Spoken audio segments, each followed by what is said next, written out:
You're watching Cable 2.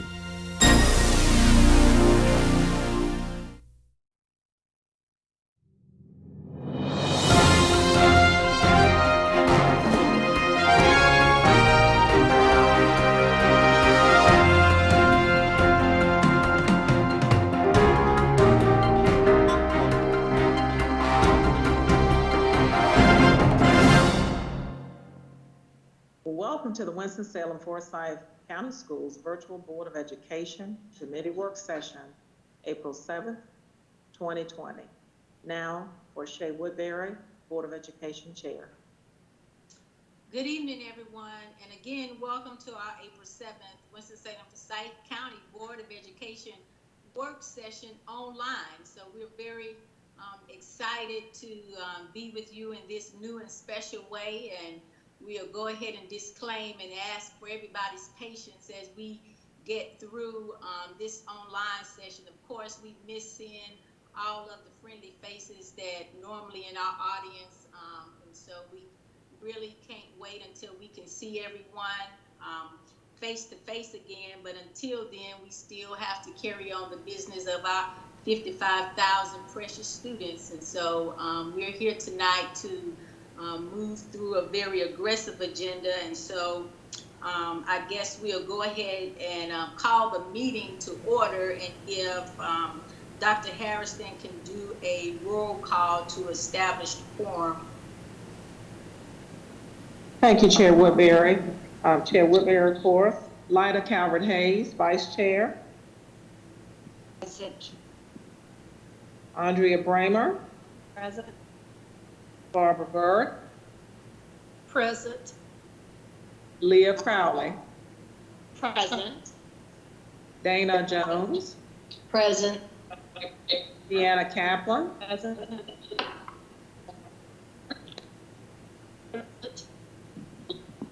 Deanna Kaplan. Elizabeth Present. Motsinger. Okay, thank you. Elizabeth Motsinger. I'm present. Can you hear me? I can. Hello? Yes, Ms. Kaplan, I have you. Present. Yes. Thank you. Ms. Motsinger, and then Marilyn Parker. Present. All Well- present here with Barry. Can you hear me? I'm here. Ms. Kaplan, we have you. Yes, ma'am. I've got a bad connection. Present. The next item on our agenda is the approval of the agenda. Is there a motion? Move approval. Is that you, Second. Board Member Sorry, Johnson? sorry, that was Board Member Jones. Board member, board member, oh, I got it.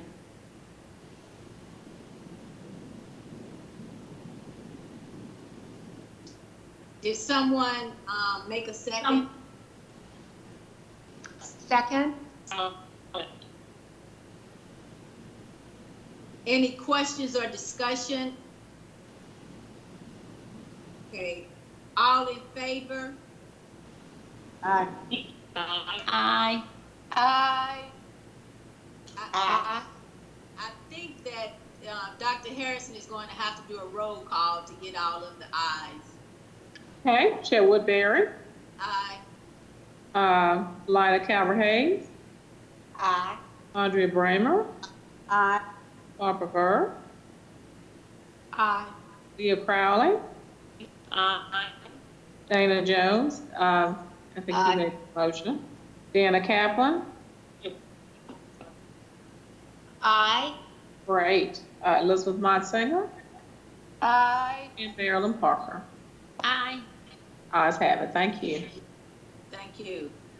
So we'll go right into our work sessions, and now I will turn it over to our curriculum committee chair to go into our curriculum discussion items. Board Member Burke.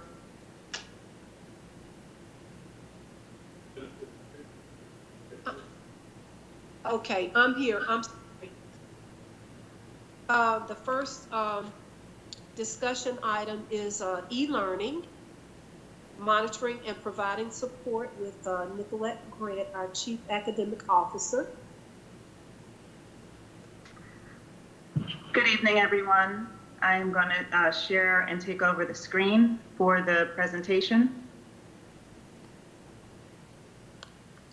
Okay. Good evening, Chair Woodbury, Vice Chair Calvert-Hayes, Superintendent Hairston, and Dr. Hairston, and board members. Today, we wanted to give you an update on our e-learning supports that we have been providing to schools. So our e-learning preparation actually began the first week of March. Our instructional services team, in preparation for what was happening in our country, went into their Power Learning pages and updated the resources that we provided for teachers in anticipation of a possible e-learning situation.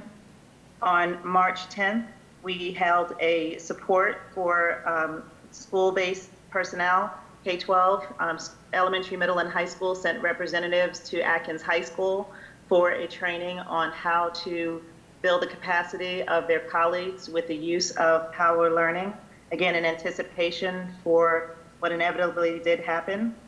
On March 13th, with the technology team, our media coordinators were trained on how to distribute our Chromebooks to our students so that they would be ready for anything that would occur.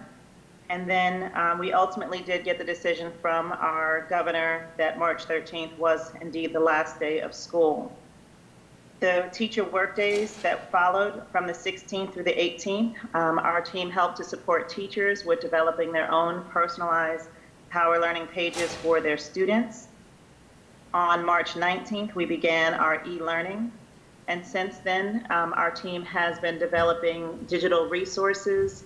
There's a link in the PowerPoint that takes you to our COVID-19 page for e-learning, letting families know all of the different resources that are available for them digitally. Our team has assisted with the help desk to answer questions from the community, as well as to interpret documents and to provide interpretation for the help desk. We also assisted the technology team in the distribution of the Chromebooks to our families. Those are items that are completed. Over the almost 3 weeks now of e-learning, we have responded to feedback from families, from teachers, and have made some adjustments. And based on that feedback, we developed e-learning guidelines that we just shared with principals on Friday. Now that our initial 2 weeks of learning at home has now extended to the May 15th, and based on the guidelines and feedback from the community, we have developed the guidelines that limits the amount of screen time for students, includes other offline activities that students can do, such as reading or some physical activity to engage them, and also social emotional activities that they can engage in. So we appreciate the feedback from the community, from families, from teachers and principals, and that was shared with principals on Friday, these guidelines. They will be sharing the guidelines with their teachers this week, and then we will be following these guidelines upon our return after spring break. Our team has also created help videos for teachers and students to support them with e-learning. We have engaged in shadowing. So our instructional services directors, program managers, and coaches have been shadowing into teachers' Power Learning pages and providing suggestions for improvements and support to make sure that the learning is meaningful and engaging for students. We have also begun developing fourth quarter resources so that we are focusing on just those essential skills that will be crucial for students upon the return to school, whether it is at the end of May or whether it is at the start of the new school year. So we're focusing our fourth quarter resource development on crucial skills and essential skills that are needed for the next grade level. And then finally, we are in the process of creating and sharing virtual professional development for our teachers. The early learning page, which can be accessed from the Winston-Salem Forsyth County Schools website under Departments, Early Learning, just wanted to share with you one of the resources that the team has developed for our K-2 students. They first have listed some of the DPI resources. DPI has put together a great resource activity list for families with 4 weeks of at-home learning activities for English, written in both English and in Spanish, but for reading, writing, math, science, and social studies, as well as some movement activities and tips for families on how to talk with young children about the impacts of the COVID-19 virus that's affecting our country and interfering with their regular school environment. There's also online resources for families. There's also a link to the Scholastic Learn at Home, which has some great online reading and projects that students can do. That is actually for pre-K through ninth grade. Then there are Heggerty phonological awareness videos that families can watch together with their child to make sure that they help to develop those early reading skills. And then there's some printable activities that families can do together with their K2 students at home, all written in English and Spanish, as well as the Heggerty videos in English and Spanish. Finally, we have online resources listed here and suggestions for movement at home, activities that families can do at home with their children. Additionally, on the COVID-19 information page, we have videos to help families to learn how to log into their student learning pages, Power Learning pages, both in English and in Spanish. There are also videos that outline how to access these digital resources, and these were done by our technology department. Additionally, there's information about how to access iStation from home for K2 students and iReady, how to access that from home, as well as directions for how to use Microsoft Teams for student learning. Additionally, on this page, we have a link for families. If students need help with tutoring or support with academics, there's a help form that they can complete that will be sent to their principal, and the principal will make sure that the appropriate teacher gets the question that students need to support their learning. Additional things that we've been doing, again, shadowing the Power Learning and giving support. We've been monitoring iStation usage, which has gone up greatly. We did have a little bit of a panic. I think it was, I don't know if it was yesterday or last week, when the state mentioned that iStation would no longer be used since that was not, the contract was not approved or it was tabled. But Winston-Salem, Forsyth County schools are in good shape, and we will continue to have our iStation usage in the exact same way that we've had before, full usage for all of our K2 students. We've also been monitoring Edgenuity and North Carolina Virtual Public School usage and performance, as well as monitoring DPI's remote learning updates and guidance for resources.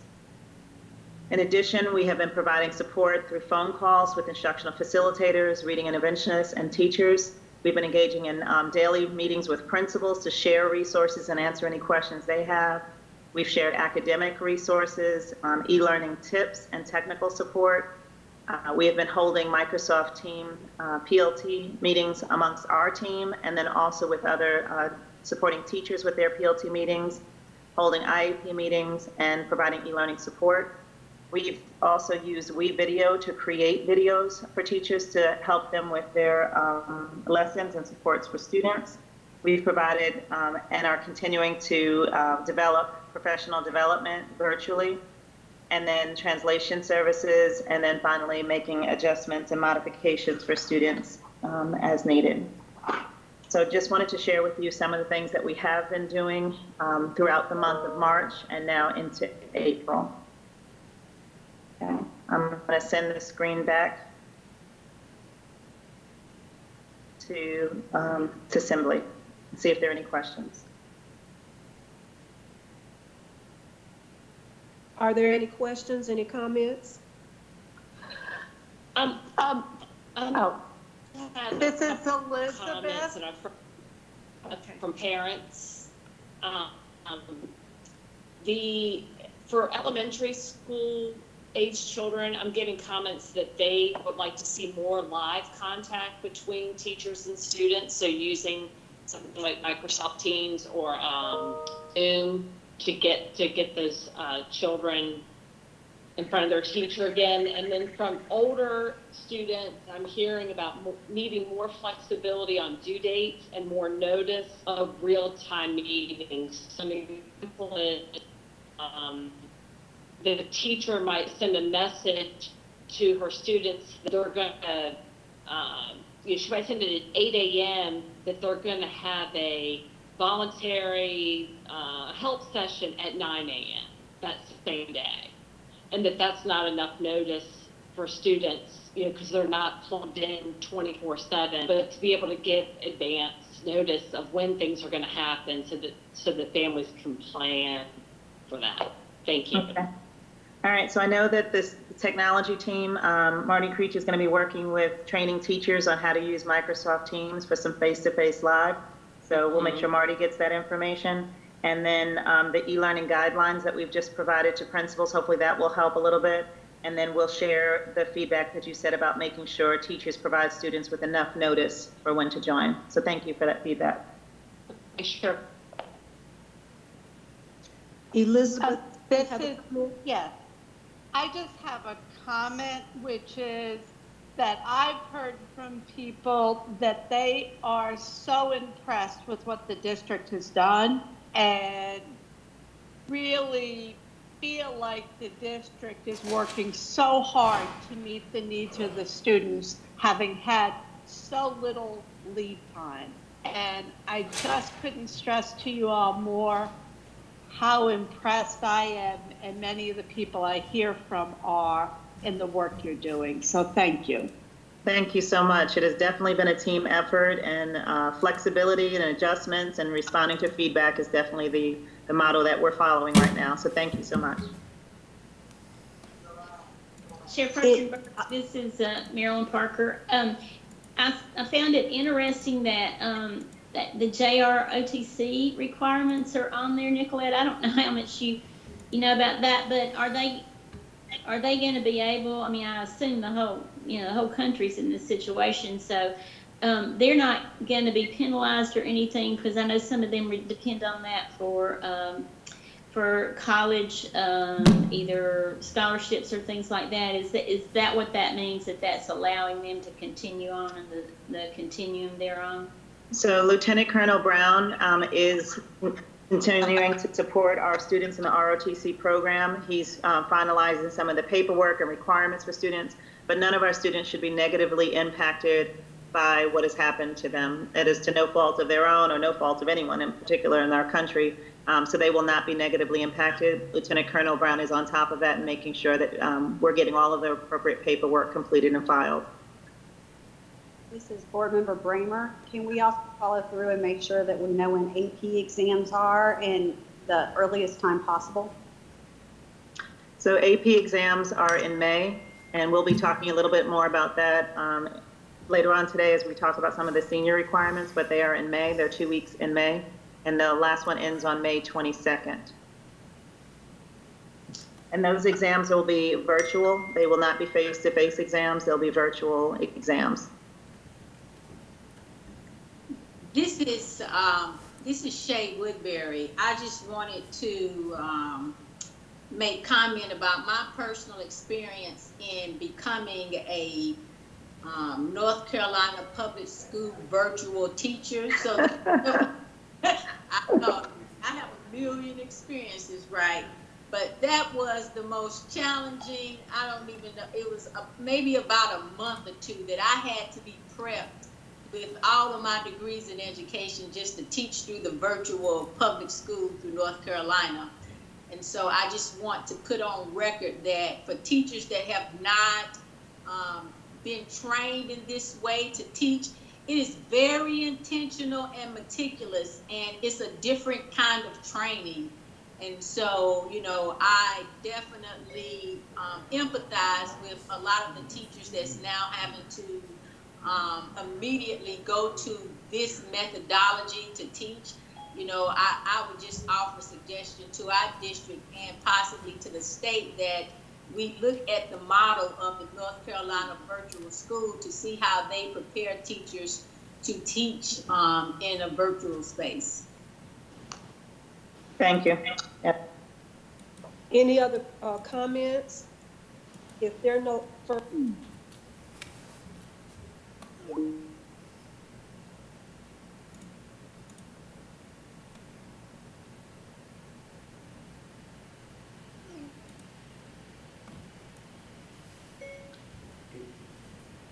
It went out. I'm getting it back up.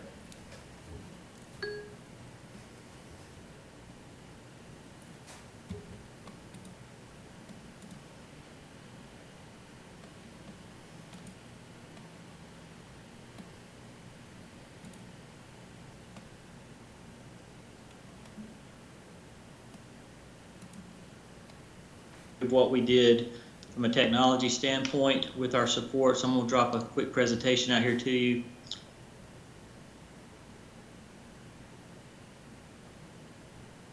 So we focused on several areas. Our Chromebook deployment for our students that needed those devices, internet connectivity, our hotspots, our staff technology support, remote learning and remote support, and our Power School Learning support.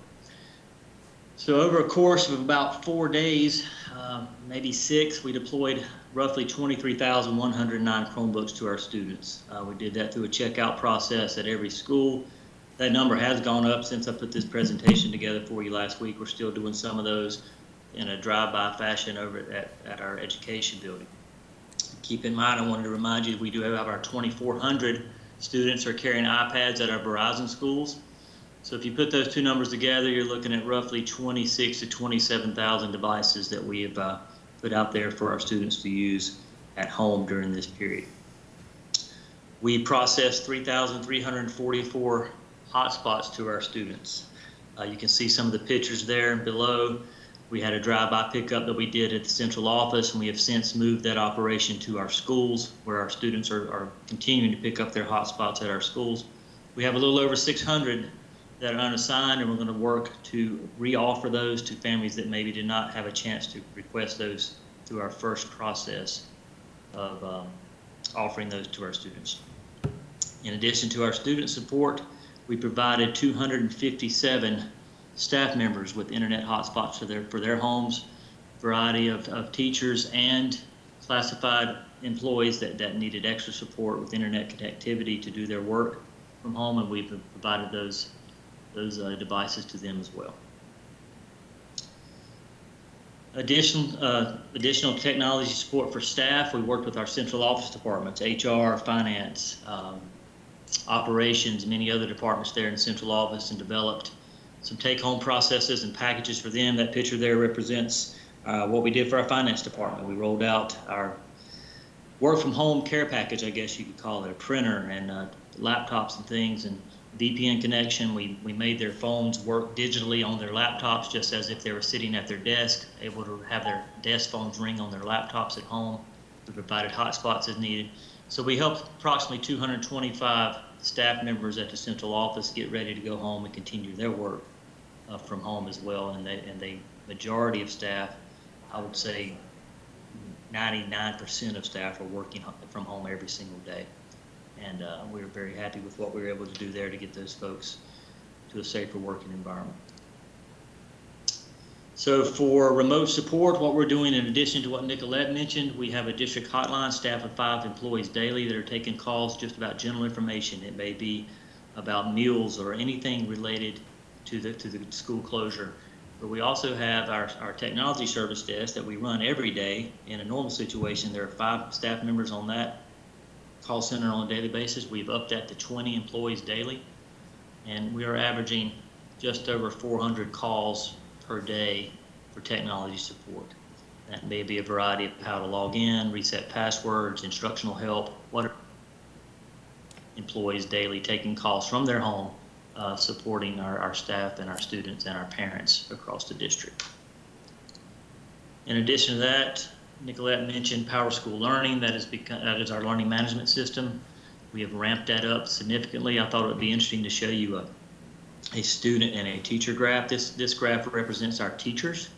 And you'll see on a daily basis there back in March the 5th, before we were still in school, and you can see what the numbers have done since then.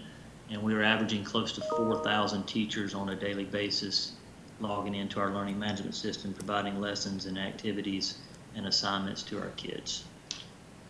And similarly speaking, looking at the student usage there around March, early March, the numbers were lower. Now we're up around 35,000 per day utilizing our learning management system. So exponential growth in a very short amount of time, and that's been the mode of operation with everything we've been doing to get things to a better place for our staff and our students to promote e-learning.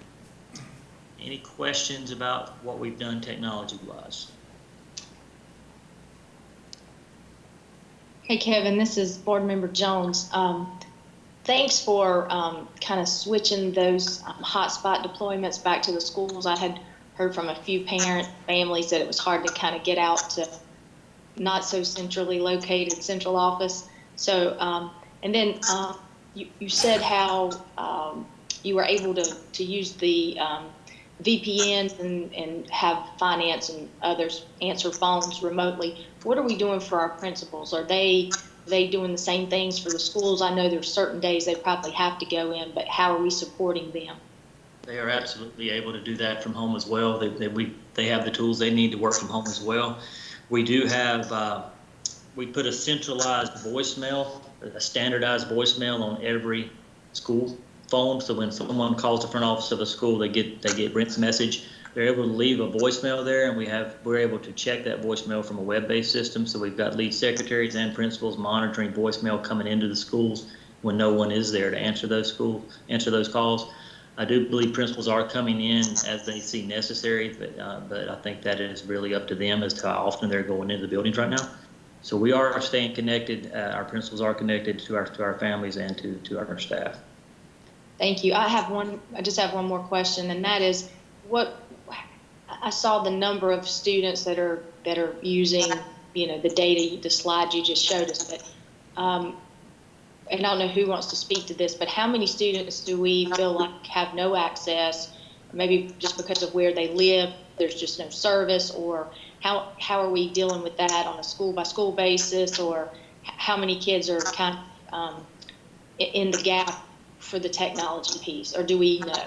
Yeah, it's hard. It's really hard to gauge. We started the Chromebook offer and the hotspot offer on an as-needed basis. So request it if you need it. So we know a lot of families have everything they need, and that they didn't need to request that. And in the same term, we know there's a lot of families that do have some needs. So the Chromebook rollout, over 23,000. I felt like that was a fairly significant number. It's about what I expected on devices. It's really hard to gauge the internet connectivity. I've heard from parents that are using their own personal hotspots, and then they're calling and emailing me and say, hey, I'm using my personal hotspot. That's getting me by for now. I don't think this is going to be long-term fit for me. So I know a lot of parents figured things out in different ways beyond requesting a student hotspot from us. So to answer your question directly, it's really hard to know where our gaps are on the internet connectivity piece. I feel pretty strong about the device, the rollout. I feel like most of our kids have a device to use, either it's their personal device or they got one from us. As I did mention, we do have roughly 600 more devices that we can roll out from an internet connectivity standpoint, and we plan to do that starting this week. And Nicolette, did you want to speak to the engagement surveys that you're completing? So we just sent that out to principals to get a sense on, actually that might have been in today's meeting, but and Marty's team and Marty and team and Kevin are working on that, but to find out how many students are having access. So we're trying to get a survey out now about that. Dr. Harris, this is Shay Woodbury. The question I have is, do we have an account of the students that are in a homeless situation, and if we have sort of, I guess, synchronize that data with the support that they have needed to, get the technological assets that we've been providing to other students? Actually, we have been very intentional about ensuring that they have access. We have Project Hope, and Michael Pesh, who's over the student support services there, has been in touch with all of our students that are identified as homeless. And just for the general public, homeless may not be that they don't have shelter. It might be that they're not in a permanent situation. And so they are really on top of those, the children who are identified as homeless. And I would say that our equity office, Dr. McMillan, has worked diligently also with the housing authority. I received a call from the mayor today trying to accelerate access. But pinpointing the exact number of students will come from this survey, the student engagement survey that will be going out very shortly. This is Board. In addition to that, real quick, we did deliver student hotspots to the children's homes out at Crossnor. We took care of that facility. We focused on those kids that were living in those student homes. And we've also delivered, and we're in the process of delivering more hotspots to a few of our shelters where we know some kids are receiving services. This is Board Member Bramer. I can tell you that one of my lovely children did not do their assignments, and the teacher did reach out to call to make sure that we had connected. So they did make an effort on their behalf. That's how I found out. I wondered also, this is Lyda, about the Salvation Army. I know there are some kids that also live at different times in the Salvation Army. And I just wanted to make sure that, we were on record of making sure that these kids were getting the same type service, because I think some of them kind of come and go. Where do we stand on something like that? So we have a list of all of the potential shelters, the children we've identified. We have social workers assigned to those shelters, but Board Member Calvert-Hayes will double check and triple check that one specifically. I do know that was on the list, but I will double check. Okay, thank you. That's all I had for my presentation. I wanted to ask Nicolette a question. I wanted to ask, who are we sending the engagement surveys to? So that discussion, actually, I said it was Kevin, I think is coming out of accountability. But they're going to be sending it out to students to see if they have access to the resources that they need. So I will follow up with Andy Kraft to get the actual language on that. But he was working on that device. And then through Power School Learning, the teachers are able to see who's accessing their pages or not. And that might be how those teachers are reaching out to their students to make sure that they can connect. But Andy Kraft is sending out those monitoring surveys. Okay, thank you so much. And thank you, Kevin. Nicolette, I believe that you are up next to tell us about grading during this time with remote learning.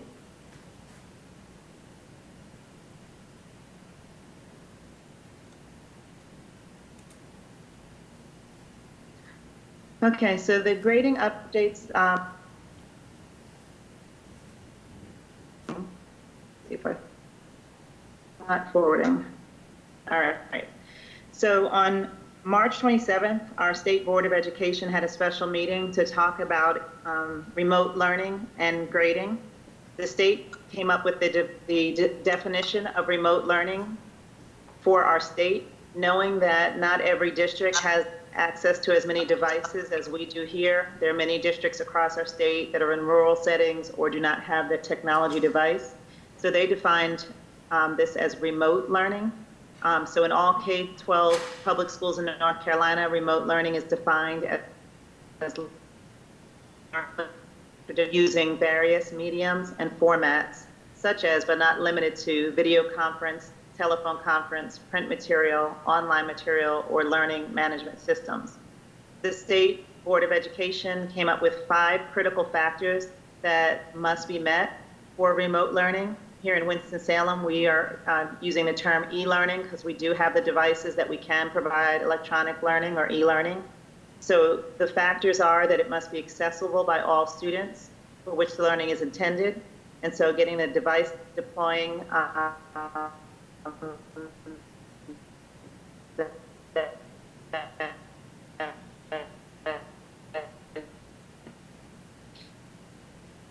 Kevin's team on and the survey to maintain instructional staff and considers the whole child as the home learning environment. So the information that Kevin just shared about all the things that his team is doing to make sure students have the access to device and internet connectivity, as well as the work that Marty and his team are doing to create those videos and the help desk, we feel like we are meeting those criteria. One of the 5 criteria is for access for our students. And then the e-learning opportunities that we are providing also meets the factor of making sure that it's curricula focused, and our teachers are providing feedback, they're providing grades, And they also are providing mastery learning for students. So if students need time to work on something or complete an assignment or to redo an assignment for a higher grade, our teachers should be giving feedback and allowing students opportunities to improve their grades. I mean, that should have been happening over the last 3 weeks, in addition to emails to support students and/or voice phone calls with families. The one that we are working on, and based on the feedback from families, is understanding the challenges of learning at home and the social emotional toll that is on our families and our students and the stress that entails. And that was why we developed the e-learning guidelines that we shared on Friday with principals. So as far as grading, we are going to close out our third quarter grades. Those grades will be based on work that was done before March 13th. March 13th was the last day that we had regular school and regular instruction. So anything that the teachers taught by March 13th and assessed by March 13th will be included in third quarter grades. But we will allow students time to make up work. If they haven't made up work in the 3 weeks we've been out of school, they will have until April 11th to submit any missing work that they owe the teacher. Teachers can work with students on a case-by-case basis if they need extended time, such as students with a 504 plan, IEP, or other circumstances, such as maybe they didn't get their hotspot yet. So we will have a little bit of leeway for those students on an individual basis. E-learning assignments and responses to instructional feedback, so how students went back to improve grades or to demonstrate mastery, will be considered as part of the third quarter grade. And then parents will be able to see their child's grades on April 24th through Power School Learning or the parent portal. So that will be our third quarter grades. For fourth quarter, we are going to focus again on just the essential learning that's necessary for the start of the next school year to make sure our students have what they need to be successful next year and that they do not suffer from the loss of instruction in our new e-learning environment. Our fourth quarter grades will include any completed work. We will record what has been completed and we'll include incomplete. If there's an assignment that is incomplete, we'll record that. It will reflect teacher feedback and additional guidance, so students will have, again, opportunities, multiple attempts to demonstrate mastery. It will, our grades and focus will be on supporting students and not penalizing them in this current environment, again, that has changed our learning space. Once DPI makes a final decision on whether we return to school after May 15th, we'll make a final determination on whether the fourth quarter will go in as a letter grade.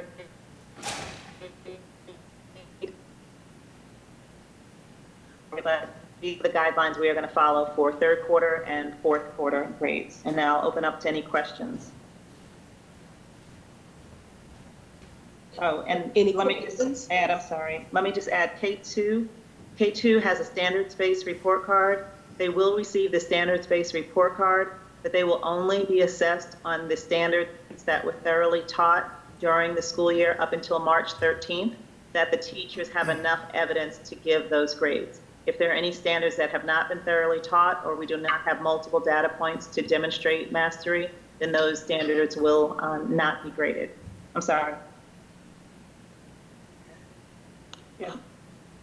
So this is, questions? yeah, yes, Ms. Burke, this is Board Member Jones. I had just a couple of things. So if I'm understanding correctly, third quarter grades, it will be a letter grade, but it will, yes. And so it will be through March the 13th. Yes.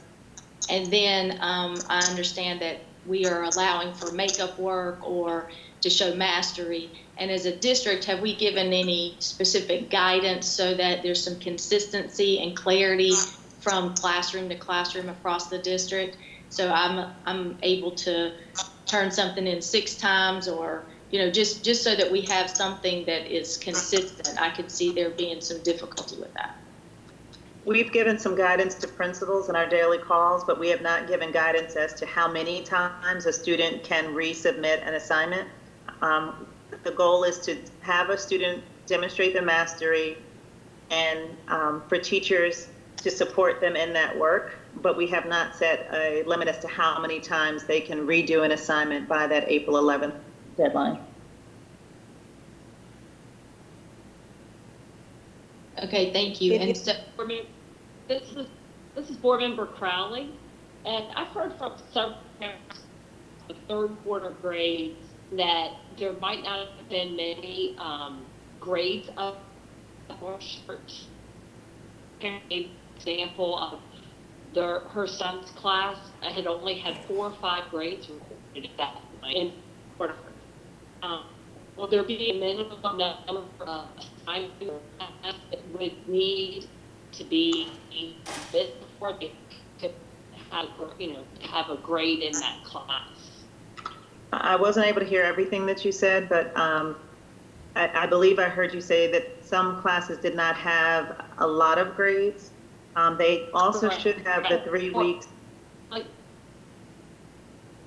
Yes, so like only 5 grades up until, only 4 or 5 graded assignments. Okay. So there's not a whole lot there that you're getting an average from, I guess, is what the concern was. Okay. Teachers can also consider any of the work the students have done in the 3 weeks that we have been out for e-learning as part of the grade. I guess I'm asking, will there be a minimum number of grades that they need to do to take an average of for a third quarter grade? Can a teacher have 5 grades and say, that's it? That's what your average is going to be based on? Or does it need to be a minimum of 10 or whatever? We did not set a minimum of or maximum number of graded assignments. It was just whatever had been done by that March 13th date, which was majority of the quarter. We were only missing a couple of weeks before the quarter ended. Which is usually when most of the assignments come in. Okay. Which is usually when most of the, So that's when again, teachers kind of rush to get a lot of grades in. Yes. So again, if they've done any work since that date, the teachers can consider that and add that. So any makeup work or work that they've done, they can consider that. But I'll also take that question back to the principals if we need to set some expectations. So thank you for that. Thank you. Thank you. So I just, again, just to clarify, and this is Board Member Jones, just to clarify that there's some consistency there. So I'm hearing the length that we are taking grades through March the 13th, but then if things are turned in, the teacher has the, he or she can take late work or consider what else might have been turned in. So I think that Board Member Crowley brings up some good points, and those are some things I've heard from parents. I think they would like to make sure that work that their students have done is counted, especially if it's going to be a letter grade for third quarter. Just because of the same thing, some of the higher grades, some of those assignments were not, they weren't turned in yet on larger projects. Okay.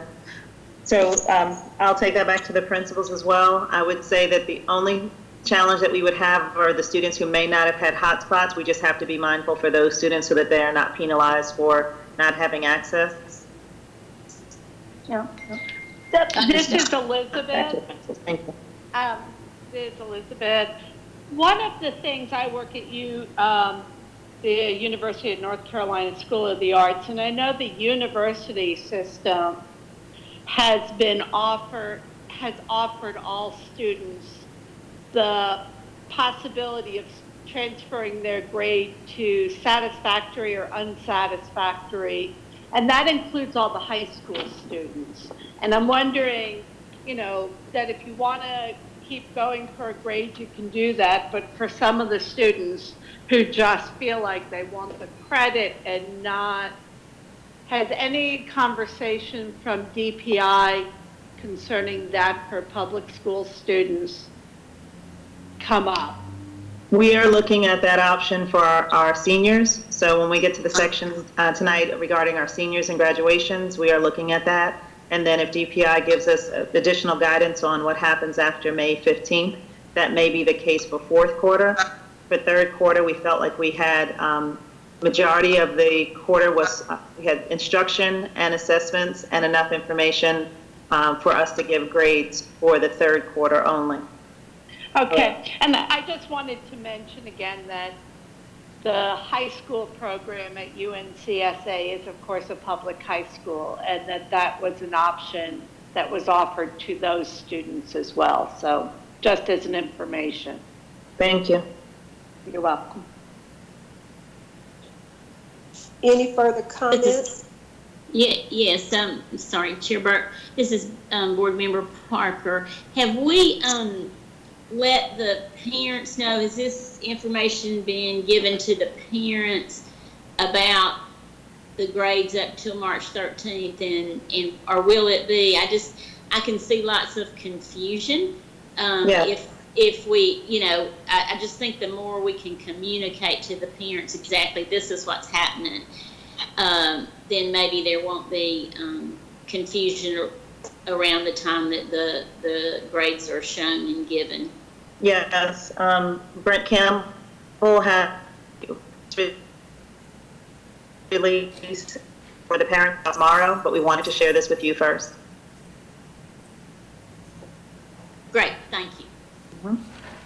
This is Shay Woodbury. I guess my question is, have we done an audit of like where most of our students stand as it relates to third quarter grades? Because what I can envision is if a student is failing and for whatever reason the parent didn't know, and then when we look at the grade book, to Board Member Crowley's point, just wasn't a lot of grades, being assessed, then we run into some issues. So I wonder if we've sort of done a pre-audit of where we are third quarter, which I guess is a lot of tedious work, but I can imagine the stress on the other end if parents find that in third quarter my child only has 3 grades and then down the hall they have 15. So parents who have access to the parent portal should have been able to see their child's grades throughout the quarter. Teachers have been reaching out to students over the last several weeks. Counselors are also monitoring grades to notify students if they are struggling or have incomplete work. So the teacher should have been reaching out over the last 3 weeks for that. But again, I'll follow up with principals tomorrow on whether a minimum expectation needs to be set or an internal audit per school or per grade or across the district needs to be set. Oh, it says my internet is bad, I'm sorry. Any additional questions or comments from anyone? Well, according to the agenda that I'm looking at, those are, I'm sorry, did someone else have something to say? I had one thing. We've always seems like we're behind on our third grade reading. And it's only natural that I wonder about this and what we're doing to be able to make up for the time that we're out during our third graders and during the reading. Can someone emphasize kind of where we are on our third grade reading level? One of the things that we have seen is an increased usage in our iReady and iStation tools.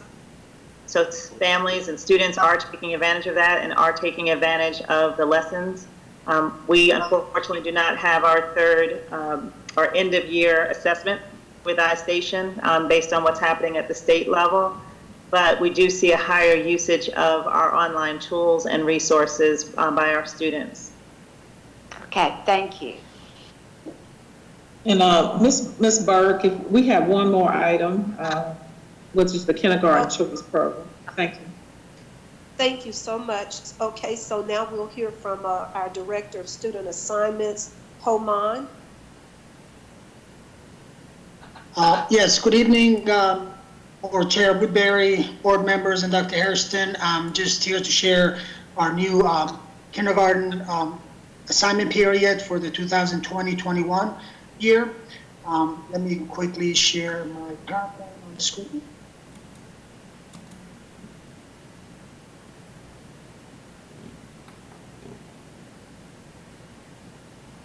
All right, the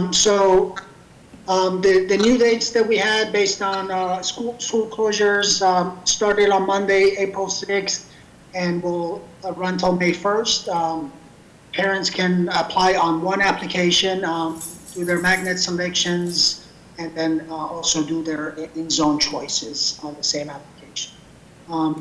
It's important to mention that it's not a first come, first serve. We don't want folks to have any extra anxiety attached to this, and everybody has the same opportunity, and they'll receive notification of their application around May 14th. The other assignment period that we have for kindergarten is the out of zone. That starts on May 18th and runs till May 29th.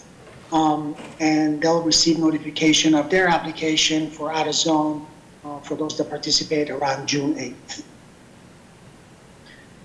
Just to process a little bit, it's an online application, again, opened on Monday and it'll close at 4:30 p.m. on May 1st. Parents can rank their up to 3 magnet selections, and then also rank their in-zone choices. There's detailed instructions on the application. The application is posted on the student assignment pages, the link to it. Assignment is made based on space availability, obviously, at the schools. And so one big thing is the parents, initially we had, before our change of dates, we had some parents apply for kindergarten in the December to January magnet period. And so those parents can either reapply right now and include their zone choices. If they don't do anything, we'll include their original application with the other magnet applications. Of course, we also, because schools are closed and we can't quite verify everything, all the assignments depend on the final verification of the parent or guardian's domicile in Forsyth County. So, choice. All right, and then the out of zone is, again, same process. It's going to be online. It starts at 7:30 on May 18th and closes at 4:30 on May 29th. The parents can only apply for one out of zone schools. We'll list the schools that are open to out of zone and have space for applications. Assignments are based on space availability, and then again we just need to verify all the parents' domicile information on our returns. I'll open it up. Any questions for me? Any questions? Yes, Hamon. Yes, ma'am. Yes, sorry. And this is Board Member Parker. Hamon, if there is a magnet school that during out of zone choice, if there is a magnet school that has space available and that was the school that they wanted, would they have that opportunity? Is there a way to capture that at all, or for them to be able to have that opportunity if there's space at that magnet school? Absolutely. So the way it works is we just have that magnet period in case schools go to lottery.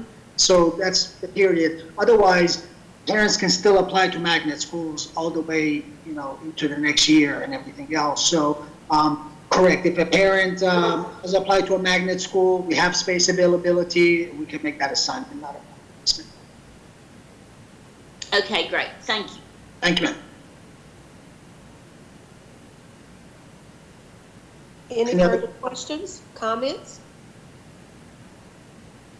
Okay, if there are no further questions or comments, is there a motion to conclude the curriculum committee meeting? I see a hand from. Move approval to adjourn the meeting. Thank you, Board Member Jones. Second, Second. Elizabeth.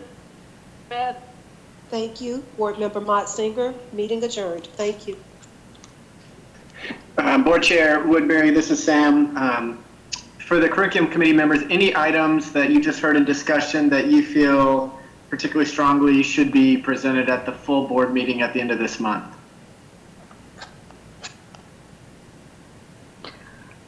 This is Elizabeth. I think something about the remote learning grading would be helpful. I think people are going to be interested in hearing about that. I think that all of the discussion items need to be mentioned or discussed at our board meeting. So, Chair Burke, just thinking about a couple of them may be a little bit moot because we're meeting at the end of April. So at that point, the student assignment one will be at the back end of the window, but we can certainly bring them all forward at the full meeting. Okay, thank you, Sam, for bringing that to my attention. Okay, thank you. We'll update and add. This is Board Member Jones. I believe definitely some conversation around grades for third quarter, some clarity on how that was done. Even maybe have that time to answer some questions if parents aren't still sure after the process, and then maybe even be able to talk about what it looks like we will do for fourth quarter. I know you all don't know that yet. Those things are, in the hands of the state and lots of other things, but maybe just some time that we can talk about what fourth quarter looks like. Okay. Okay, thank you so much. Next, we will have Board Member Monson, who will lead our policy committee meeting. So, welcome to Policy Committee. And it looks like we have one discussion item only, and that is the graduation requirements for current seniors. So, Nicolette. Thank you. So what I'm going to share is one of the documents that we included in the folder tonight. This was the letter. Can you hear me clearly? I moved somewhere else to try to get better sound. So this is the letter from our State Board of Education that defined the remote learning, provided those guidelines, as well as the critical factors, the guidance that they provided for grades for K-5, 6, 11, and then specifically for seniors is what we're going to focus on now. The guidelines from the state are that our seniors who have met the 22 credits as of March 13th, those are students that we want to recognize as making significant progress and being ready to graduate. Students who were failing by that March 13th deadline will be notified that they have not yet met graduation requirements. Let me scroll down a little bit more for the graduation specifically. Fall courses that are completed will be counted towards a student's GPA. If a student is in a year-long course, then the first semester of that year-long course or their fall term will be counted towards their GPA. Students who are in spring courses, seniors, will not get a letter grade. They will get either a pass, they're passing their courses by spring. They will get an F if they are not passing, or they will have the option to withdraw from a class. It is not a graduation requirement. So our teachers, our counselors, our principals will be reviewing the third quarter results from our students to indicate which students have met graduation requirements. And we will have a few options for our students. We will be notifying families on the 24th through the Power School Learning, their students' grades, and then there'll be a letter that follows up to families and to students about the options. So students who have met the graduation requirements by the end of March 13th and that those grades are considered will receive a letter saying that they have met the requirements of graduation and will no longer be required or expected to continue with eLearning. Students who have met requirements can choose to continue with eLearning. Students who are preparing for their AP exams or completing IB requirements for their diplomas may choose to continue if they've met all graduation requirements. The letter will also indicate those students who have not met graduation requirements or are failing a core course needed for graduation, and those students would be provided wraparound services and support by the classroom teacher and additional staff to try to help them to be successful so that they can bring those grades up and be reconsidered for graduation. Those students will have until June 11th to complete all of their work for credit recovery for specific units through Edgenuity to support them.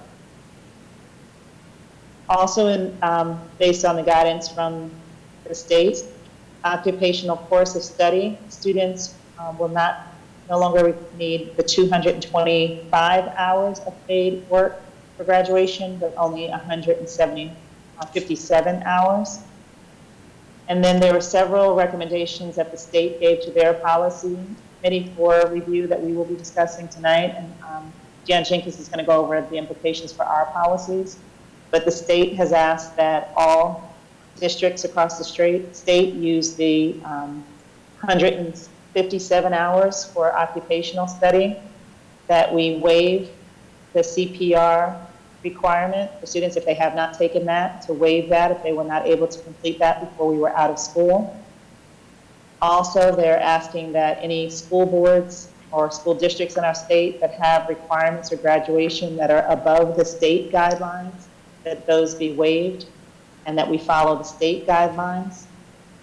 And then also the other policy that they recommended for vote and was approved was that since we will not have end of grade or end of course assessments for North Carolina final exams, that they waive the requirement for this to be 20% of the student's grade.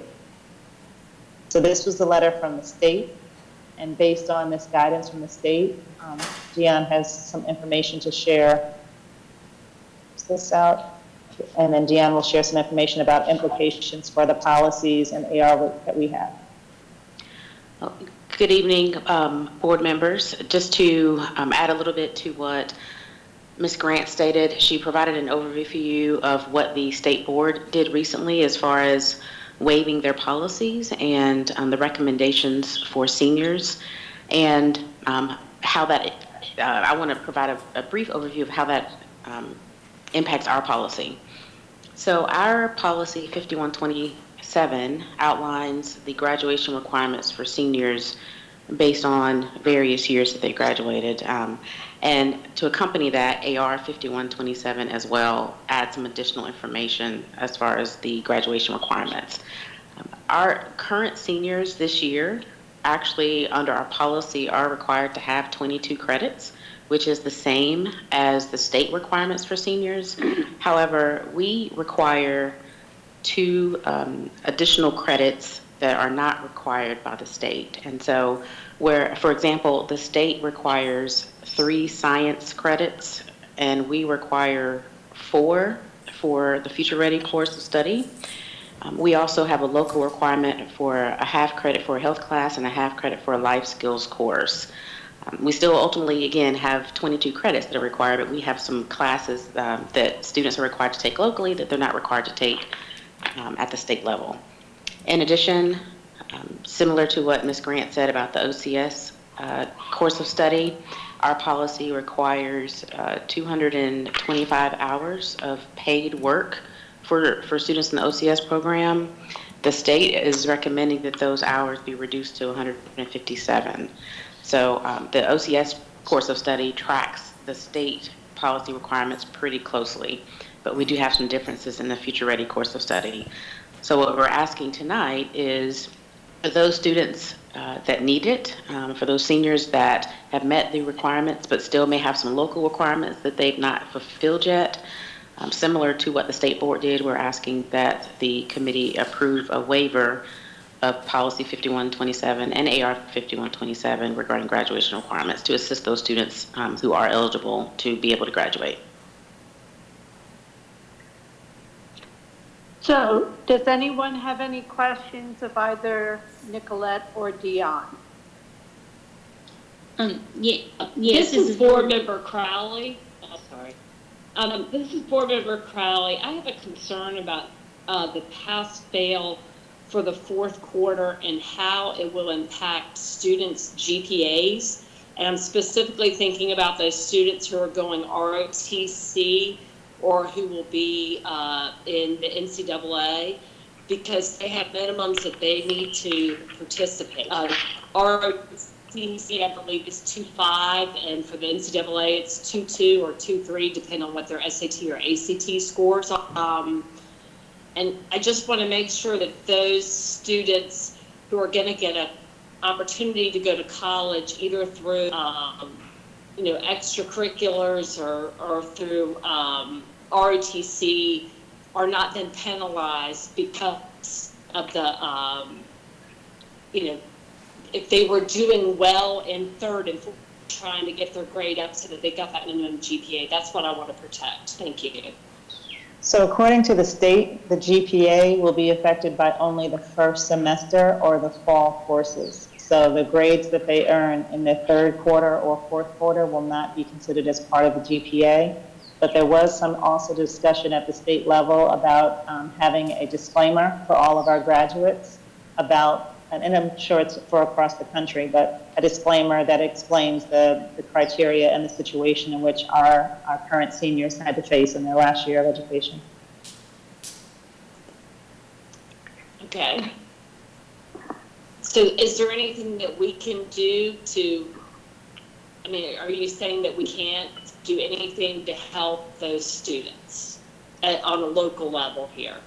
By recording a fourth quarter grade if it helps their GPA? The state has not given us the option to include quarter 3 and 4 as GPAs. They've set that standard across the state that the GPA will be calculated up until the end of the fall for the first semester. So that's not something that we will be able to do. They're at the state level trying to make that consistent across the state. Now, the work the students do in third and fourth quarter can help to demonstrate mastery of skills and passing the course towards meeting graduation requirements, but not GPAs. Now, one of the things, Board Member Crowley, they did say to us, if we could guarantee that every child in a specific class had full access to learning, we could then provide a grade. And since we knew that that was not possible, that was a response to your question. We could not ensure that every single student had access. Therefore, we reverted to the state guidance. Okay. Member Bramer, haven't the ACTs and SATs been waived? They've been shut down for the rest of the year? We just got ours was closed for May, so isn't it like consistently, like statewide, there is no SAT or ACT offered in May? Correct. Most of our students were able to take the opportunity in what was the end of February that they had ACTs. And I'm sorry if I'm going to end up muting out. My dog is wanting to bark, but if you hear me mute, it's because the dog.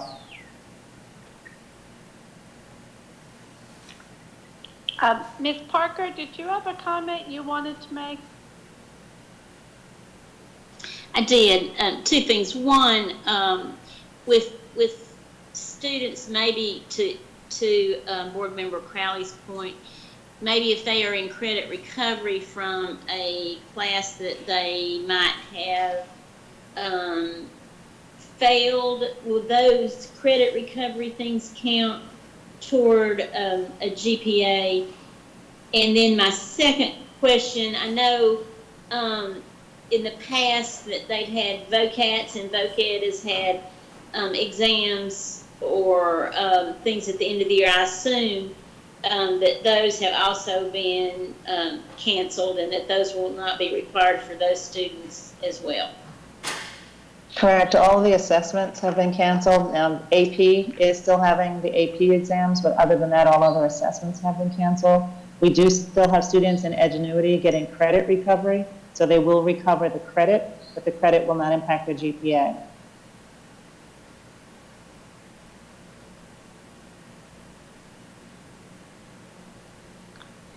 Any other comments? So I'm sorry. So just clarification again. So let's say a student, a senior, failed a math course in the fall, and they're doing credit recovery now.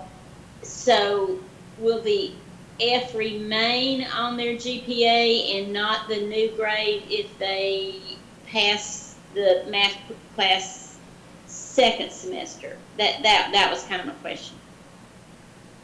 Credit recovery students will either get a pass or fail. That will be the two options that they receive through credit recovery. Would the F be erased from the first semester since they were doing credit recovery. I will check with D-Bell on that, but I believe it will be changed, the grade changed to a pass, but I will verify that and get back to you so I don't give misinformation. Elizabeth, I have a kind of a technical question as it relates to the agenda. There in new business, there is action item, which is the same for the action item in the policy committee. Is there a reason why it's also under new business? Chair Woodbury, this is Dion, I can respond to that. We put it in new business so that the full board could take action to waive the policy, whereas in the committee, it's only the committee members take it. So that you can go ahead and take action now as opposed to waiting until later. Oh, okay. Okay, so you're saying that this vote, we could just have the whole board vote on it? That's right. If it's action?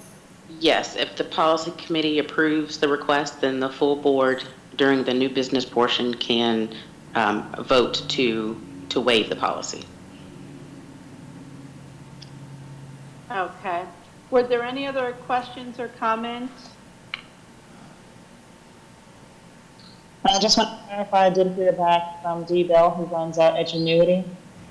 She said that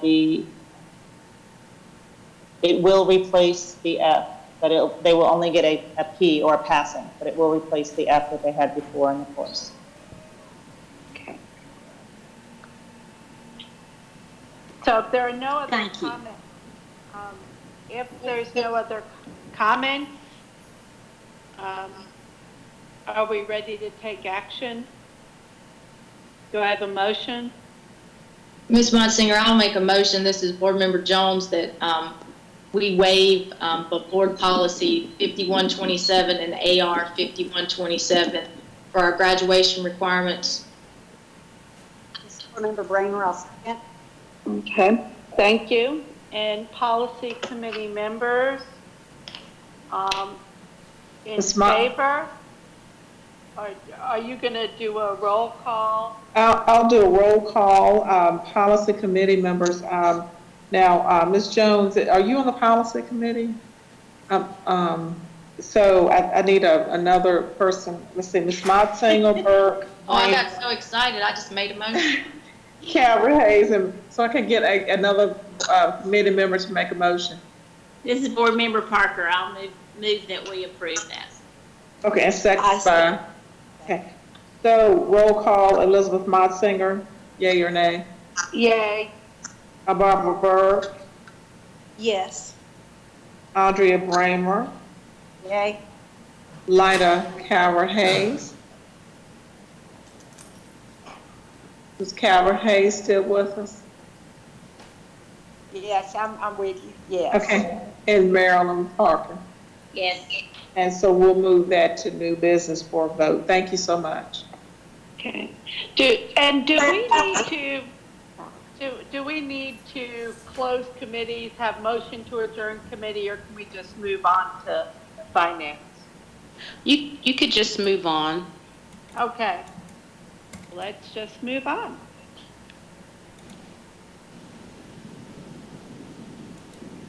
Okay, so this is Board Member Jones. We'll start our finance committee. I'm actually on this committee.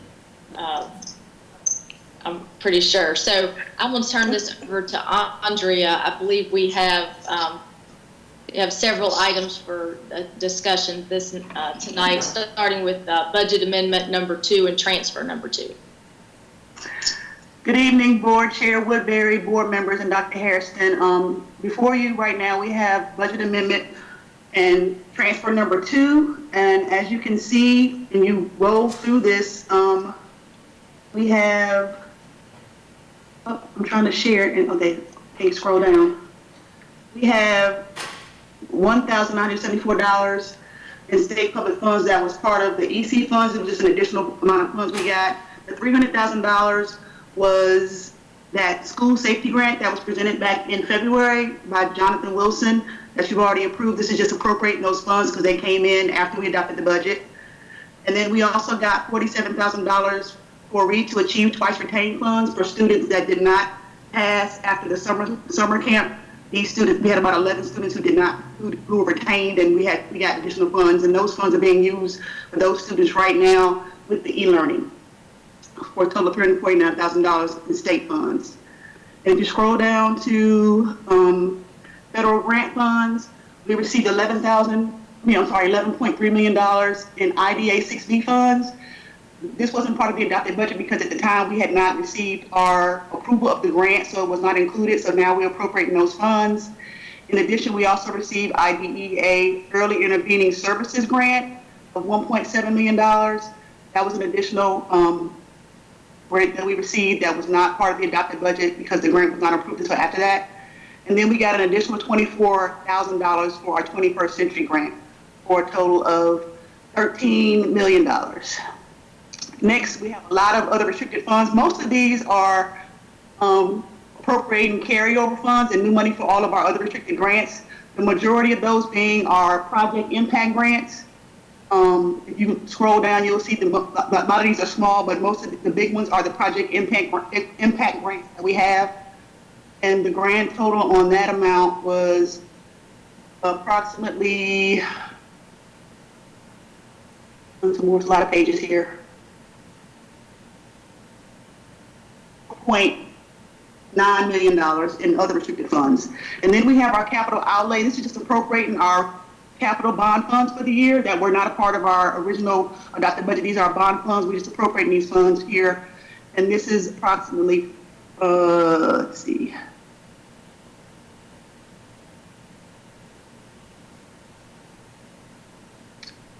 $31.9 million. So that's all of the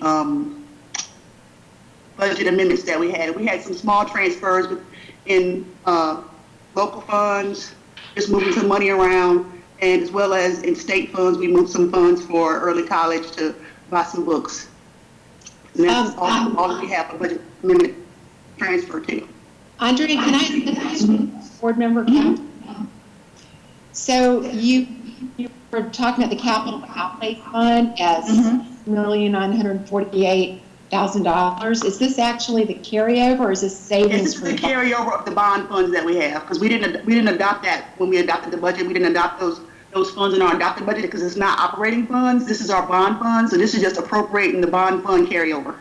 So this is carryover. So this is good news, right? This is all our bond fund carryover. Okay, so we have almost $32 million in carryover funds. Yes. Okay, great. Well, we can talk about this as a board then, what to do with that. That's great.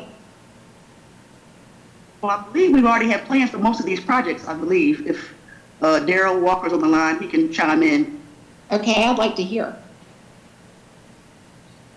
Yeah, I think these are all our bond funds for projects within the current bond budgets. So those are not new monies or savings of new from other projects. These are just bonds that were sold and brought in after the budget process. So they're not new money. Well, when I'm looking at it, it looks like they are savings from all of the projects. Is that not correct? When I scroll back? There may be a few, like the ones we closed out early on. And Daryl, this is the 2/3 bond money for maintenance for our structures. This is not carryover from the last 2016 bond. There are some of the 2016. If you'll see the Parkland safety improvements, the Wiley, let's see, the Reynolds safety traffic improvements. So I mean, those are 2016 projects, bond projects that have some savings in those that we would have to go back to the county and reallocate. Yeah. Couldn't we use that? Couldn't we use that? I mean, shouldn't that be something that's as Board Member Kaplan just pointed out? Normally, those are not included in these types of things. We talk about those separately. That is correct. So we could have another discussion about where we're going to allocate these, because I'm looking at these are from the 2016 bond, these are savings, yeah. And so maybe. I believe this is just us appropriating the funds so we can spend the money on the projects that we already have planned on spending them for. Yeah. But I don't think we've gotten approval to do that. Yeah, I don't think so. We did make a request to use the savings from these projects for the purchase of the potential Ashley property in the future. 32 million? Wait a minute. No, ma'am. Okay, I'm a little confused. So I'm looking at 31,948,000 from the savings. I don't think this is savings. This is just us. This is just the carryover funds for the projects that we're currently working on, because they were never appropriated in the adopted budget. Yeah, some of these are projects that haven't taken place yet. Some of them are savings. So you see the Brunson amount there, item number 5. That project hasn't, we're just kind of in the design engineering phase. So, those are monies that are allocated for those projects. Some of those at the very beginning are maybe some carryover projects, the savings from some of the projects like Parkland and Wiley, but there's around close to about 800,000 savings in those projects that we came to the board and asked to reallocate towards the purchase of the potential Ashley property, and we've already gone to the commissioners for that request. Okay.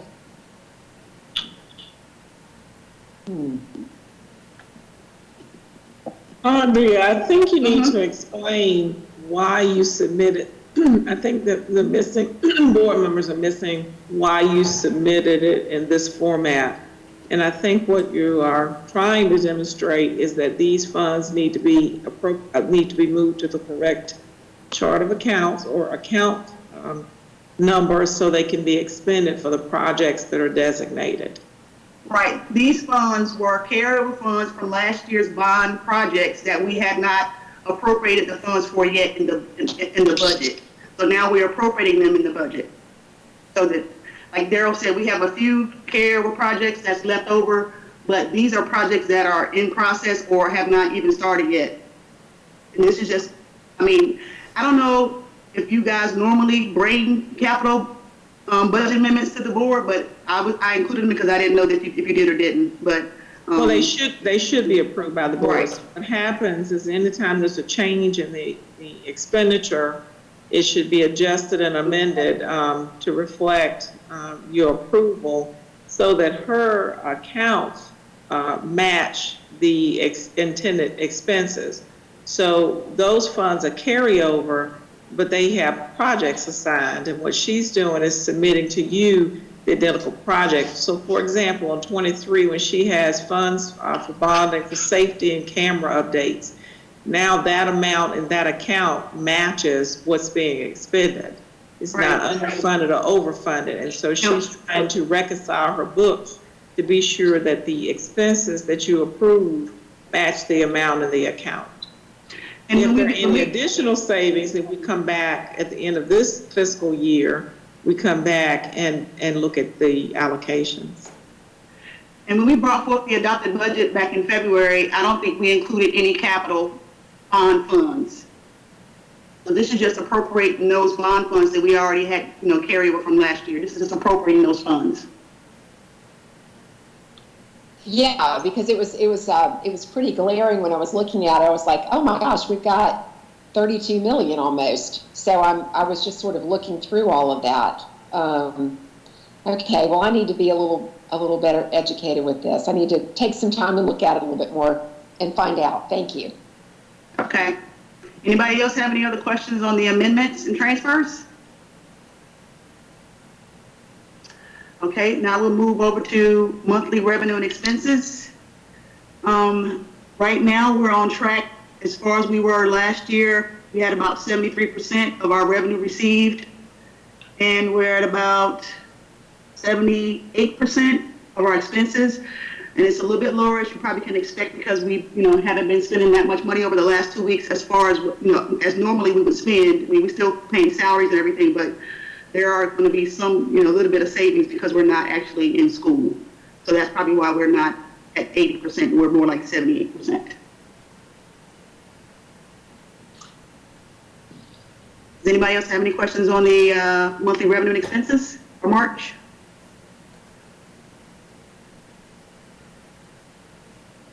All right, if not, I'll go back to the assembly page, and I think the next item is for Lauren.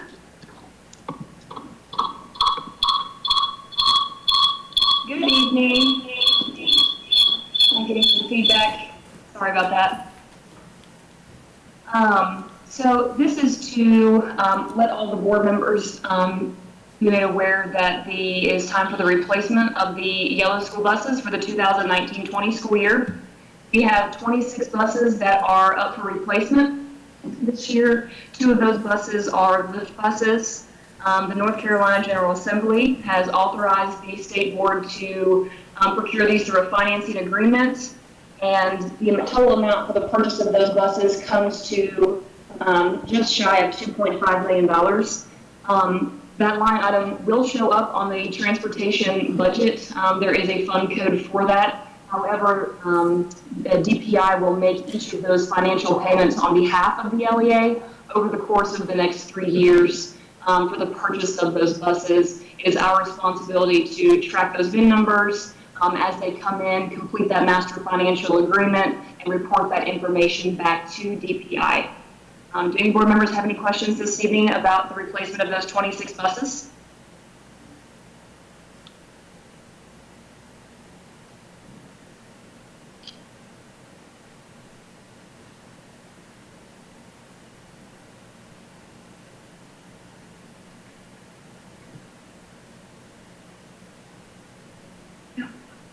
I'm good. Sorry, Dana. Were you speaking?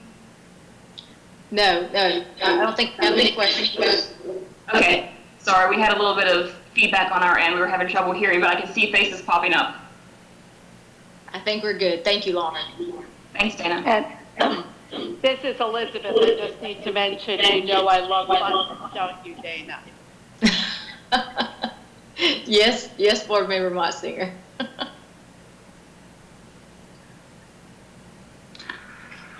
Okay, Andrea, I think you're back up. Yes. Next is the COVID-19 supplemental funds discussion. So we recently received approximately $1.7 million was our allotment of the $50 million that was statewide for supplemental funding to help us with our additional expenditures related to COVID-19. Those funds can be used for school nutrition, childcare, remote learning, and sanitation incurred during the school building closure for COVID-19. We have, like I said, we got 1.7. Right now we're collecting data and tracking our expenses to see, what kinds of expenses we can charge to, use these funds for. But at this time, we really don't know for sure how we're going to use them. I mean, we have ideas, but until we get a full picture of what our expenditures are and how much we've spent, I can't really say exactly, how much of the 1.7 is going to be spent on each of these different categories, but we will be using them for these categories. Okay, so if I'm understanding you right, we have 1.7 million allocated, and you'll follow back up with us later once you understand how much we're spending, where we need. Right. Yes, and that wasn't. That'll be coming forth in a budget amendment, but we got the money on the 31st, so it was, it was too late for me to do it for the month of March. And, I didn't want to appropriate it until I kind of had an idea of how we were going to spend the funds. And so, once we get more information from, from DPI as to what other funding is going to be available, we'll take all of that into consideration to figure out how much, how we're going to spend the 1.7. And then once we figure out what all of our other expenditures are, because right now we're still kind of early in the process and we're probably going to be spending more money on other things, down the line. And Board Member Jones, I did want to say there are some expected federal dollars that we may be able to combine, but we did, with the school nutrition, we're paying them a supplement the bus drivers and the school nutrition employees who are working, they're not utilizing the work from home option. So they are earning a supplement, an additional supplement to be there on the front lines. And we know that these dollars will be assigned to that budget. And right now it's looking like, if we go through the entire period, about $300,000 to cover everyone is working now. And it may increase, but once we learn more about the federal dollars that will be assigned, we'll better know and be able to bring that amendment to you all. Thank you, Dr. Harrison, for that clarification. Board members, that concludes, as far as members of the committee, that concludes the discussion items for finance. Do you have any other questions on any of these items that we discussed tonight? Board Member Jones, I do have a question regarding how were these categories determined for the COVID? They were determined by the Department of Instruction. Actually used the Read to Achieve dollars from across the state, and we earned allocations based on our free or reduced lunch rates, so they varied throughout the state, and those categories were predetermined, were determined through DPI. Okay, any other questions? I have another question, and you know I ask it every time. Y'all know what it's going to be. Okay, this is our fund balance, and have we gotten that situated yet as to what that has been spent on? So this is not our fund balance. The 1.7 million. I understand that. This is entirely separate. Okay. So the OPEC off that fund balance. Okay. So the report, the OPEC report that we were waiting on, was submitted to the auditors. Andrea, I believe that was that Friday or Monday? Yeah, the draft, the actual final report was today, but they received the draft on Friday and they reviewed the draft and they were okay with it. So we just sent over the final report as a formality to the auditors today. And we're hoping the audit will be done pretty soon, and we'll be able to have a virtual meeting to present the audit. I'm just waiting on the auditors to get back to me on, when they think that could be. And this is Board Member Kaplan. I also echo what Board Member Calvert Hayes is saying about the fund balance, and I am just feeling like I would like to have a little more information line by line with all of the budgets. Maybe we could have some kind of a virtual board meeting with that. I'm not feeling comfortable voting for anything for the budget until I get a little more clarity with everything. Does anybody else feel that way? One of the areas that I think Deion Jenkins, our attorney, has suggested was some virtual board trainings. And she is more than willing to arrange a budget session with anyone who's interested, and certainly go over the entire budget process if that's what you'd like her to arrange. She's more than willing. We talked recently about that as an option. I would really love that before I vote, if that's okay. Well, thank you. I don't know that it'll be before you vote, but we certainly will arrange the module, and you all can sign up, and she'll get it for you. Okay, I just feel comfortable about it since we have a fiduciary responsibility for the budget. I just want to really feel 100% on board. So thank you. That'd be great. So this Board Member Kaplan, I think, I believe that maybe Joette or Sam had sent us out several dates listed with different modules in the master board schedule, and I think that's what Dr. Harrison is speaking of. So hopefully we can, hopefully we've all told them that we will do that, because I think that would be a good exercise, good training for the entire board. If we don't have any other questions on what we talked about, we do have one item before us, and that is to approve the budget amendment number 2 and transfer number 2. I think that this looks a little different than maybe what we have done in moving over some of the funds, especially maybe since some members have come on the board. but I believe Andrea's being very methodical in how she's putting these things together.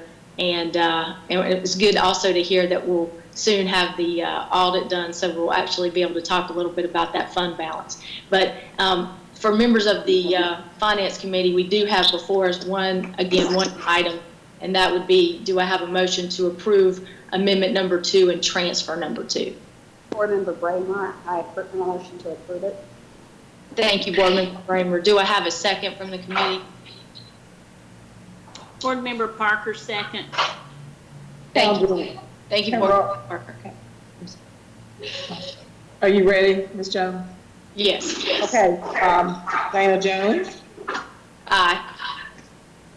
Andrea Bramer,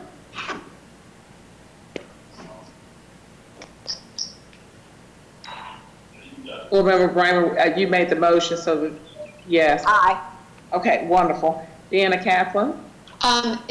No, only because I just want to learn a little bit more. Okay. Elizabeth Monsinger? Aye. And Marilyn Parker? Aye.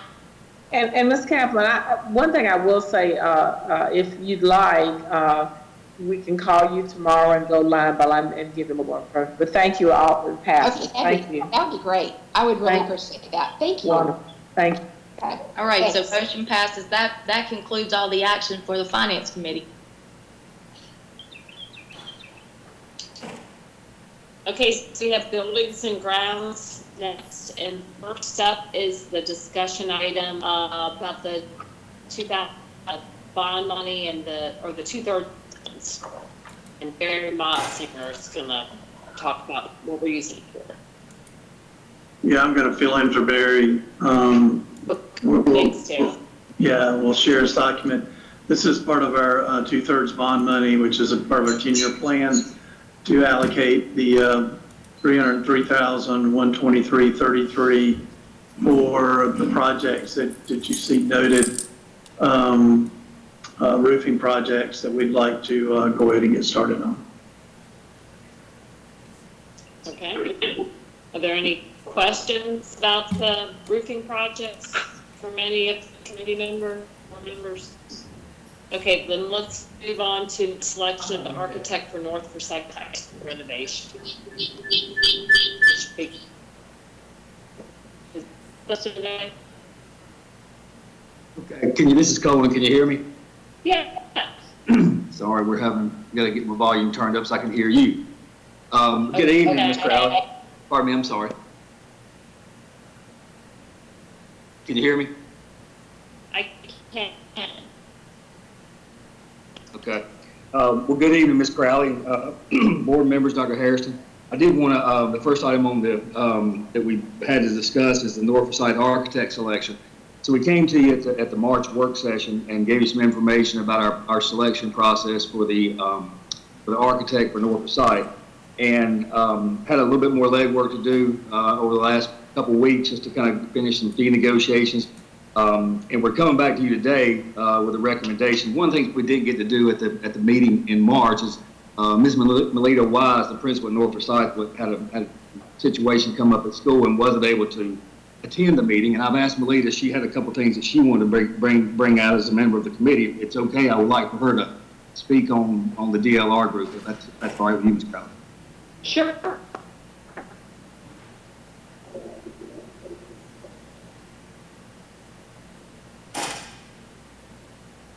Colin, are you ready now?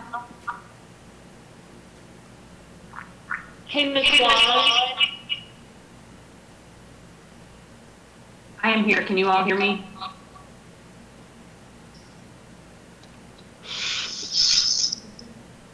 Melita, we can hear you. Okay, thank you. I appreciate the opportunity to speak with you this evening. I'm sorry that it is remotely and not in person.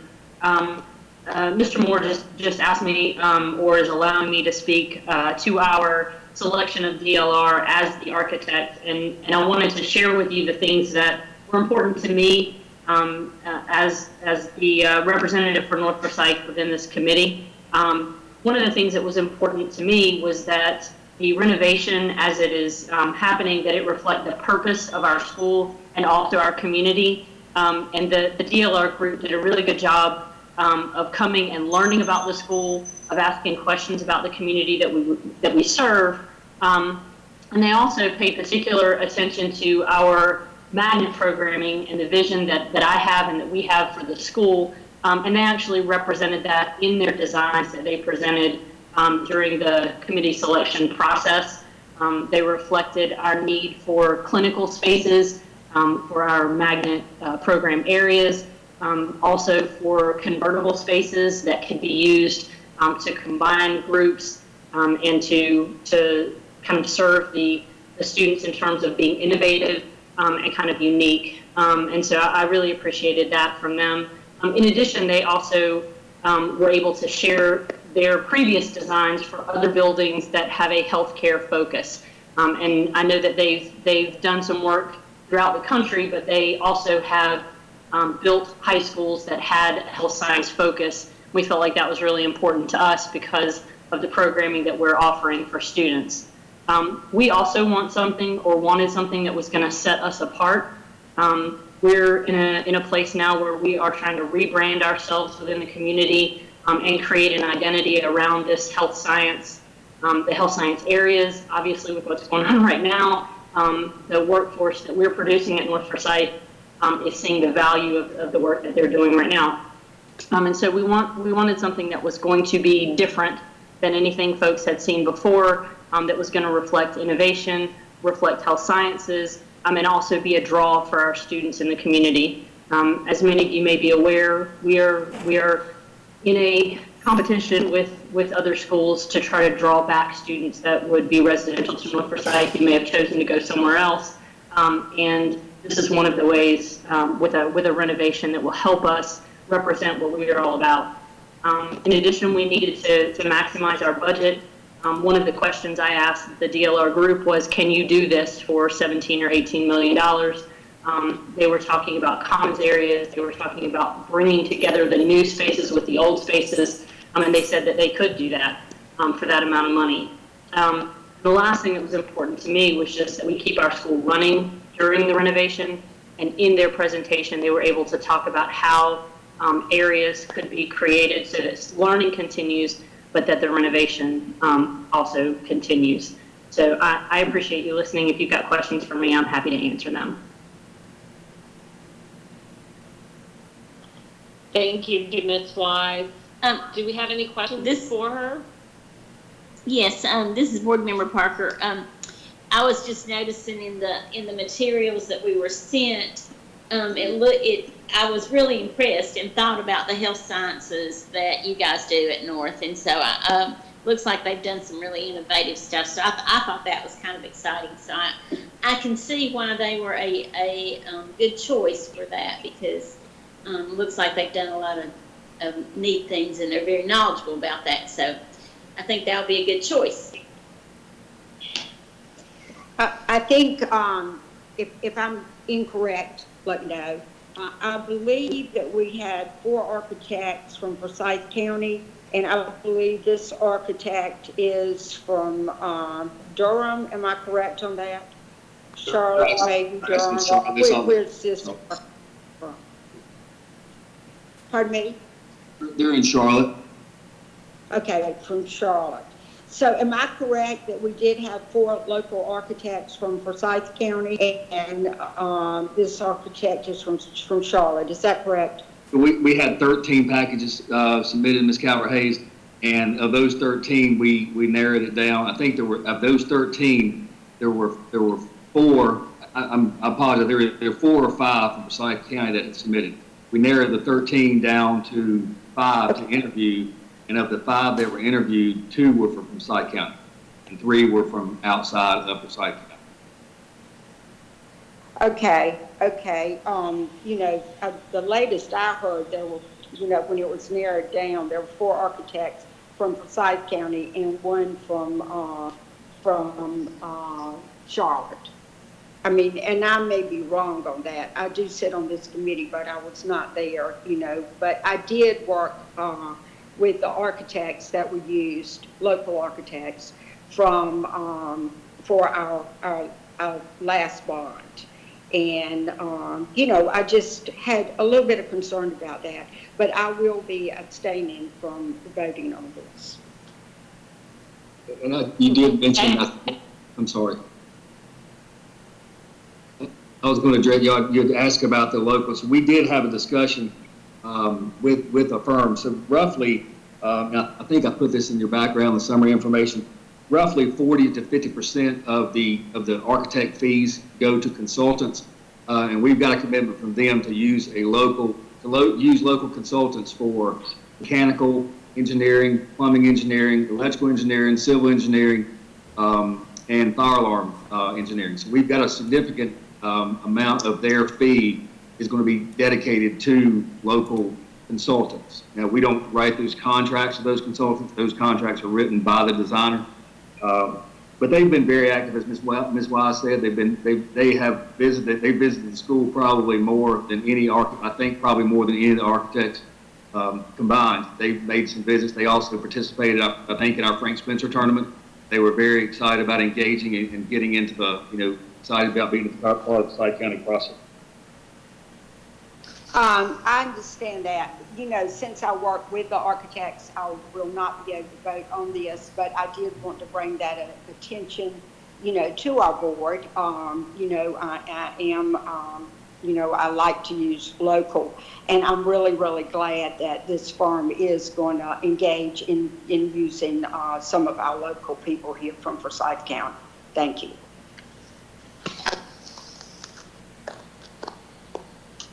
Okay, are there any other questions for Colin about the ARCA selection for North Forsyth High School or for Ms. Watt? Okay, if not, we'll move on to the purchase of property for a new Brunson Elementary School. Okay, thank you, Ms. Crowley. I'm sorry. Leah, before you move, this is Shay Woodbury. Before you move to the next item, I just wanted to put on record, Colin, that, I think this, well, I'll speak for myself, I really anticipate that our district is, more mindful about MWBE participation in our contractual work. And as a board member, I would like to see the MWBE businesses that I guess request to be a part of the construction over at North Forsyth. Okay, and I'll address that with the contract. So actually, Anthony McMillan and I had a call earlier. We had some meetings set up with the Access group out of Innovation Quarter about getting more MWBE participation on our contracts. We got a little sidetracked with with the COVID-19 stuff going on, but Anthony and I are actively working on that with our contractors. Not just with North Forsyth, but we're even getting into it with our Wiley Middle School contract as well. So we are addressing that as per your concern. Thank you, Colin. And Colin,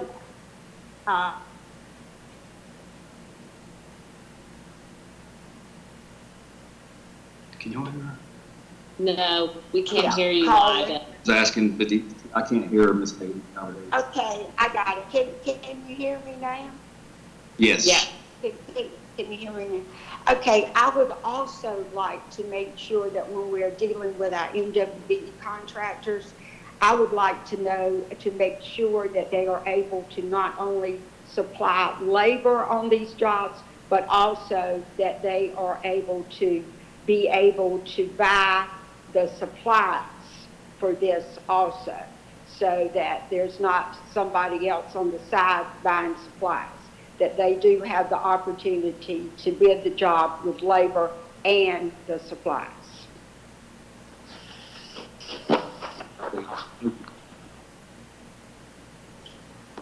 This is Board Member Parker. Colin, don't we have some guidelines or regulations on what percentage we are supposed to use? We do.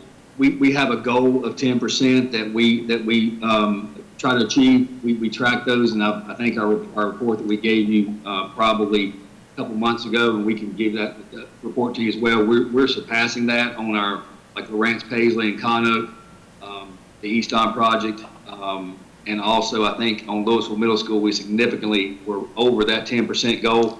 But yes, that is the goal that we have set for MWBE participants.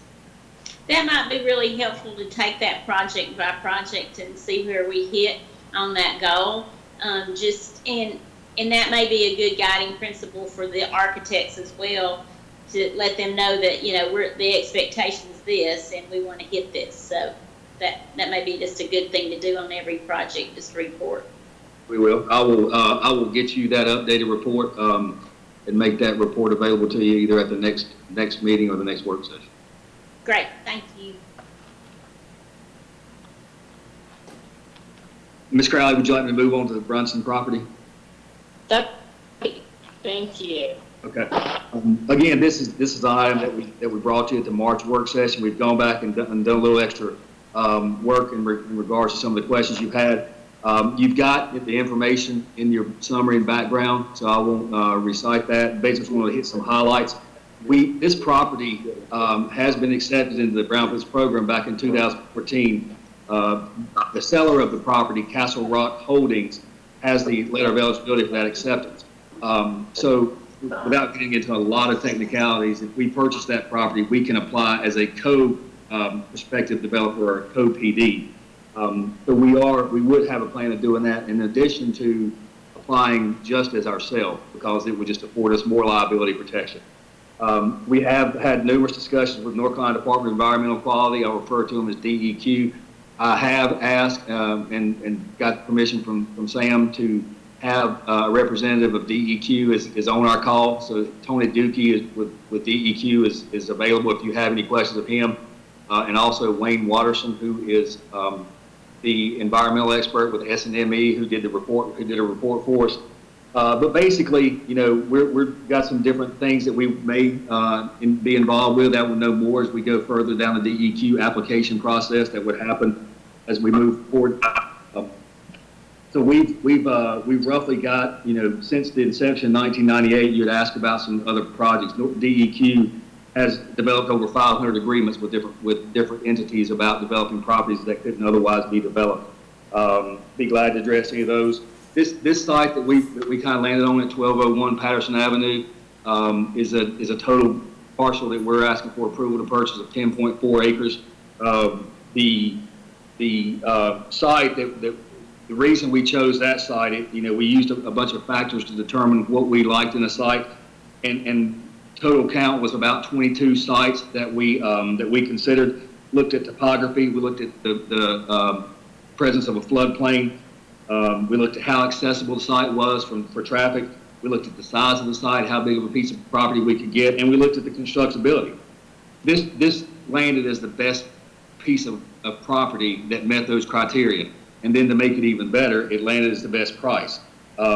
So we had the factors of the best site that met the requirements that we were looking for and landed with a good price. You can see on your screen now, outlined in red is the area that we are asking for approval to purchase. We would begin, you know, having some discussions about situating a school on the property, as well as making that official application to DEQ. That's kind of the summary of where we are with this purchase, and we're just willing to address any questions. I also have Jeff Fallon available on this call if you have any questions of him. Jeff's the principal at Brunson. Hey, Colin, this is Board Member Jones. I believe it was maybe our last work session. We talked about the possibility of having I think you had said the only way to kind of know what mediation would really be would be for us to spend a certain amount of dollars to kind of go through this, I guess, the application process or something like that in the with this particular property with, I guess, DEQ. And so are we kind of moving away from is that what I'm hearing we're doing? We're moving away from it? Because I'm still not clear that we really know what the mediation process is going to be. And I think we said last time we talked about this that we wouldn't know that until we got a little further into it. And then also, I heard you say DEQ has worked with other projects that would not have taken place. Have you, whoever the representative with DEQ, have you done public schools? This is Tony Dickey. Can everyone hear me? Yes, sir. We have not done a public school. We've done 2 charter schools. Actually, sort of near at hand, we were involved with the Carter G. Woodson Charter School, which is in Winston-Salem. And we also, very early in this program, redeveloped an old hosiery mill in North Raleigh, in the north part of the downtown area, called the Pilot Mill, and that was actually the second agreement, and that is in addition to the office space. Raleigh Charter School is there now and has been, for more than 20 years. So we have experience in developing, guiding the redevelopment of properties that will be used for schools, yes. Okay, and so do you, at this point, do we have an idea of what mediation looks like for that property, or can you speak to that? I can speak to what we know currently. There has been some assessment that's taken place at this site, so we have the fundamental information regarding contaminants in soil and in groundwater at that property. And Wayne Watterson of SNME, who's the environmental contractor on this line, the consultant, he's well aware of what's been done out there, what we do know. I don't personally think that we know enough to start developing a brownfields agreement. But what I can tell you is, based on my review of the existing analytical data, the contaminants out there should not be an impediment to the redevelopment of this property as a school and safe redevelopment. My expectation is that what we call active remediation will not be required in order to safely redevelop this piece of property. There may well be mitigation that takes place out there in order to reduce the risks that might be present due to the contaminants, mostly in groundwater. Those would be rolled right into the construction of the buildings themselves. Those types of mitigation measures protect against the possibility of vapors getting into the building and bringing a health risk with it. Not rocket science. It doesn't break the bank to add these measures. It's proved very, very effective. And without getting into the details of our statute, our cleanup standard is that the properties that we are involved in have to be fully protective of public health and the environment before we hand over the keys, before these properties are occupied. And it's a detailed process that gets us to that end point where we know exactly what needs to take place.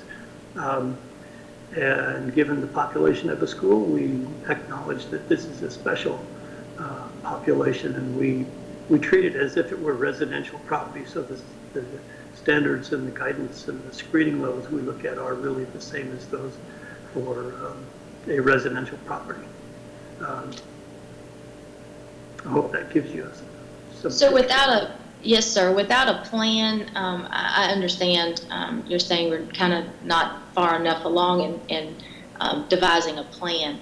But what would, I guess to whoever wants to answer, without having that plan and we purchased the property, how do we know really what the construction cost is going to be, or what the cost of the remediation or mitigation looks like for a site like that? Ms. Jones, I can go ahead. We've had the discussion with our design and construction team. Gilbane is our selected CM at risk contractor, and they've been involved in the brownfields program before. So the discussions with Gilbane, with Wayne, with SNME, and with Mr. Dookie with DEQ, and he mentioned this vapor mitigation system. We in the generic layout of what we're kind of coming up with, we're running out to about a 80,000 square foot footprint that would have to be protected with this vapor mitigation. going on cost history, we're probably in the, about what we expected, about $600,000 to $800,000 range to install this vapor barrier if it's required over the entire footprint of the building. So we're inside, I feel like inside of $1 million to do what we need to do. As far as the construction, there's nothing special about the construction piece of it. No vapor-proof brick or vapor-proof concrete or things like that. You basically do what you've got to do to mitigate the site through your site development costs, and that's kind of where we would do. We would either do that with our general contractor or do it with site development. You know, this was taken into consideration as we were negotiating the price. We knew that there would be some mitigation involved. We developed some comps of some properties in the downtown area. Just really order of magnitude numbers. We're about $5 a square foot of land for this property. You know, some comps for in the downtown area go from anywhere from $11 a square foot up to about $17, $18 a square foot. If we plug in $9 a square foot for this property, we're still at $4 million, and we've negotiated a price of $2.2 million. So we're about 1.8 under what we feel like the marketable value for this property is, and that would allow us, you know, we're not going to spend the 1.8 that we don't have, but that kind of gives us some breathing room into knowing the piece of property. Our next piece of property that we had got somewhat close to considering was at $11 a square foot, and that was actually one of the pieces that, just for privacy purposes, and since it is a closed session item, I don't want to disclose that property, but that was a property that was the next closest property that we came to purchase in this process.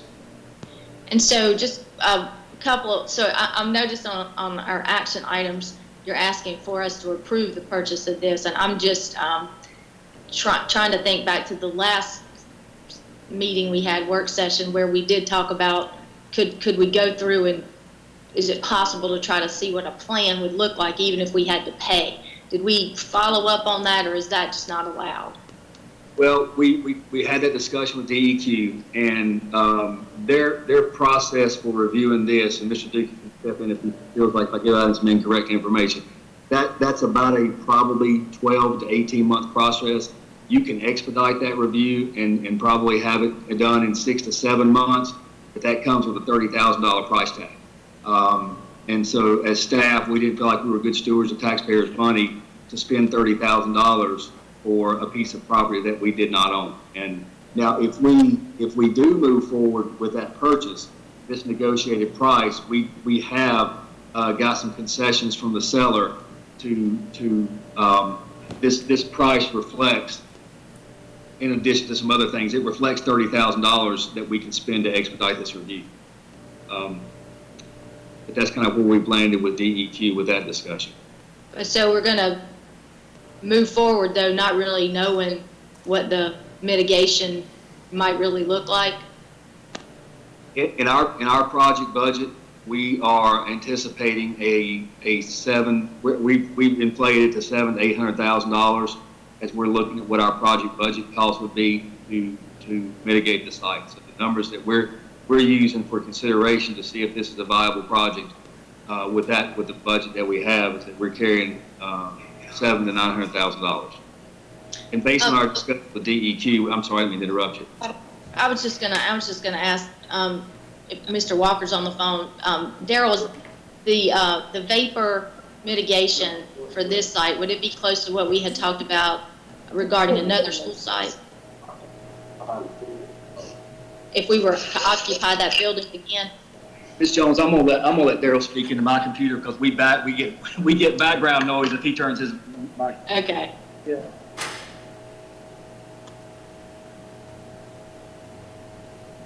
So, Ms. Jones, are you referring to the old Haynes Middle School site on, was the very first? Yeah, yes, Ms. Crowley.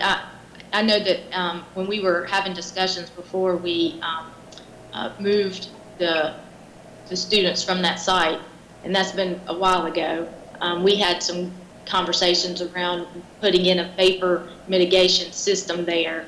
And so We did have, feedback from parents though that wasn't enough. I'm just trying to understand, is there some similarity? Again, my caution is that we buy a property and we start to move down a road before all of a sudden the bell starts going off for parents and they're not comfortable with it. I just want to make sure that that everybody's talking, we're really being intentional about how we're talking about this. This is Tony, and if I might say a couple of words. My understanding is that the other property you're referring to, the mitigation of that is in an existing building. Is that correct? The one, yes, yes, it's an existing building. It is typically much more expensive to mitigate for vapor intrusion in an existing structure than it is to roll in the technology to new construction. Well, I'm not so worried about the cost, sir. I'm worried about the results and also about, making sure that our parents fully understand if there was anything similar. We had a pretty large outcry from folks in the community who did not want their students there. I just want to make sure we're, turning over every leaf. Do we have Daryl where he can talk about that? Maybe not. The original Hazel Rants was basically a vapor, plus we were looking at an ERV unit on the facility to bring in outside air. We did not have that tool on that building, which would have made a huge difference.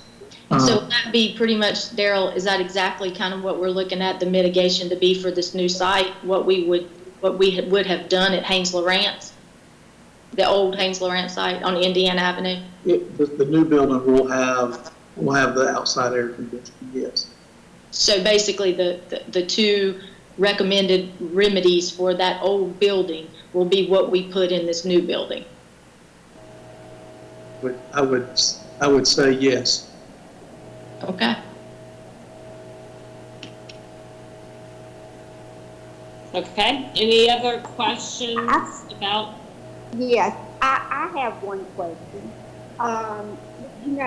The people that are selling this property, have we put it to them that before we purchase the property, that they do the testing on the property? Ms. Carol Hayes, I can address it. They have actually done some preliminary testing that they did back when they made their application in 2014. So they've done the extent of what they can.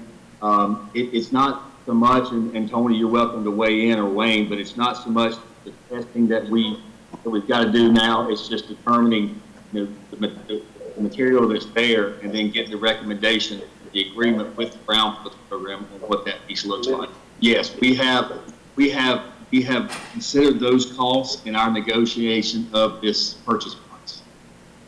Well, I guess my question is, they can only do so much. Why can we do so much more? I don't know that I really fully understand your question. I apologize. Hey, Colin, let me ask you one more question. How many meetings have we had with parents about this? I'm asking that because I know that you had some scheduled, but then I also know we now have social distancing. I didn't know if you had all of those meetings with parents there, and maybe how many people have attended. Again, before we pull a trigger to try to vote on something, I'm just making sure, how have we gotten the word out to parents about that, and have we talked to them, really in layman's terms about some of these types of things and what that would look like? Yeah, we actually had the first meeting back in November, and I'll let Jeff Collins on the phone. He's welcome to chime in to have any other kind of conversations he's had with the parents as well. But we had I feel like a very well attended event in November. So how many people were there? I would say probably 60 to 70, 80 people attended. It was in the Brunson Gymnasium. Then we had another follow-up meeting that focused a little bit more on what the design of a Brunson would look like. Not the design of a Brunson on a particular site, but the Brunson in general, just so we can kind of keep that ball moving with the design. And then we've also had a couple meetings that Jeff can weigh in on with his staff and talked about site locations and programs. But Jeff, is there anything else you want to add to that?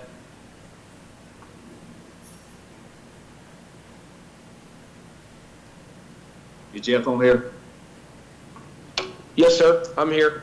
I just wanted to chime in and say that we are all on board for moving forward with this project from the Brunson community.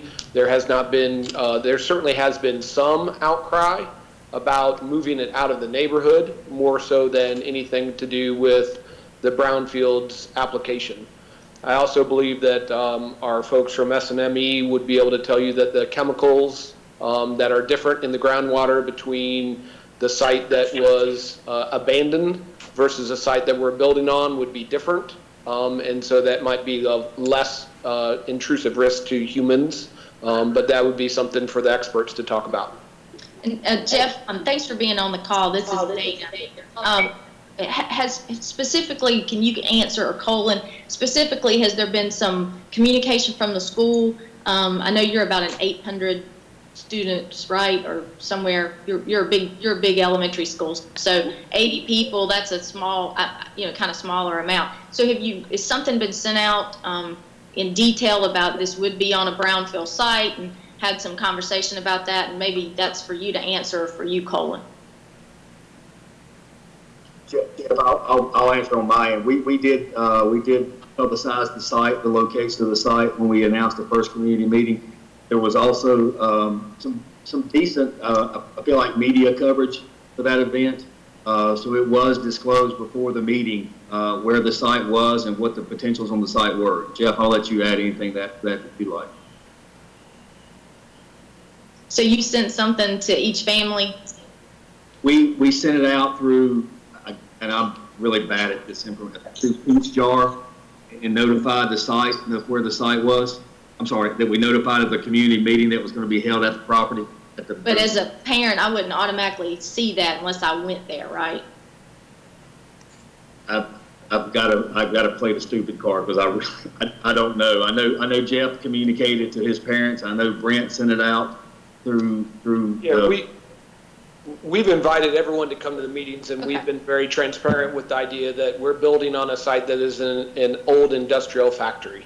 That it was a furniture factory, and there was a dry cleaner across the street, and there was transformers there, all of which have hazards to them, and that it was a brownfield, and that we were going to mitigate the brownfield and make sure that it was safe, and that we would not move forward unless we knew it was safe. The work that SNME did, and then also working with brownfields, I think that for me, the reason to move forward with the purchase would be to mitigate that 18-month wait that we would have to do if we let brownfield just play out.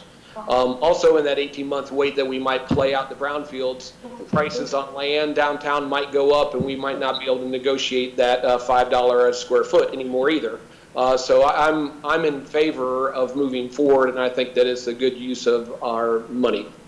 And so just to make sure I'm clear, so not just notification that there was a meeting, but you sent all of the information, maybe even a synopsis of what was talked about in the findings. Something like that was sent home to every one of your families? No, ma'am. No, ma'am. Okay. We have 480 families at our school. We don't have 800. We're planning on building an 800-seat school, but currently we have 480 families. We've invited all of our families to come out and pay attention to what's going on with the possibility of a new school. And so if your parents weren't at the meeting, this is what I'm asking. If the folks were not sitting in the meeting, did they get the information that was discussed and talked about in detail at that meeting about brownfield, about all of that? Has that been communicated to the 400 plus families at the school? That would be no. Okay. Thank you, Jeff. You're welcome. That really, this is probably the things and grounds. I don't think it would be appropriate to send that out because a lot of people don't understand the brown thing. I'm still trying to get on it, so I don't see us sending communication. Also, to families that may not be still at Brunson by the time of this. I understand your thoughts on that, Ms. Crowley. I'm just trying to understand if we, capturing 60 or 80 people versus, and again, us just moving forward. It's not about if it's safe or not. Sometimes it's about the perception from public, and sometimes it's also about when it goes off in their mind if they feel safe about their child being there. I just want to make sure we have been intentional in doing our due diligence so that we do not find ourselves in a situation that we did back off of Indiana Avenue. Right. Okay. Thank you. All right, is there any other questions for Colin about the run? Leah, I wanted to ask Colin, so the side B to this as it relates to being safe and sorry would be that we have to, as a board, okay, an additional $30,000 that's not allotted for the budgeting for the purchase of Brunson, and try to expedite the mitigation process prior to purchasing the land. No, that the funds for that, the expedited review would come from the Brunson project budget. We just as staff feel apprehensive about spending that $30,000 and without the agreement of having a piece of land. Colin, I have trouble understanding why the seller is not taking part in this $30,000 to be able to sell the land.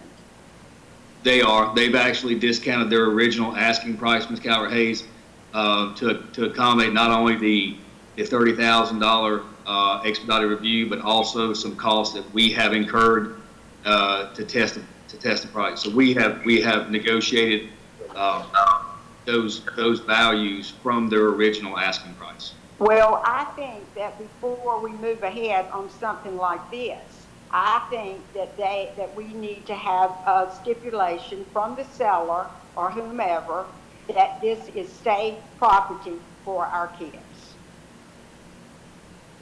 I can certainly take that back to them, but I don't, and I think I would have to speak on, and I would have to ask Mr. Dookie to maybe chime in. I don't think that they're going to be able to make that statement without some further analysis from the North Carolina ground.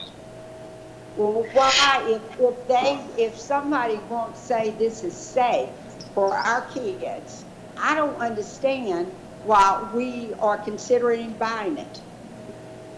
The program is not going to give us an agreement if it's not safe for the kids. The reason they can't just offer a generic brownfields agreement is it has to be site specific what that use is going to be. So if I came in and as I'm the seller and I say I want this to be an axe throwing place, you know, an entertainment district. So has the soil been removed? Have we had anybody dig all this up? I mean, that wouldn't be all that much.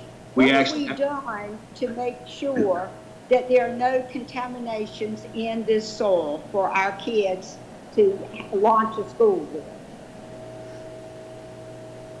Quite honestly, Ms. Calvert-Hayes, of the sites, the majority, I mentioned earlier that we reviewed 22 sites. Of those 22, I would say almost all of them, maybe short of one or two, would not have some kind of an environmental concern just because of the location.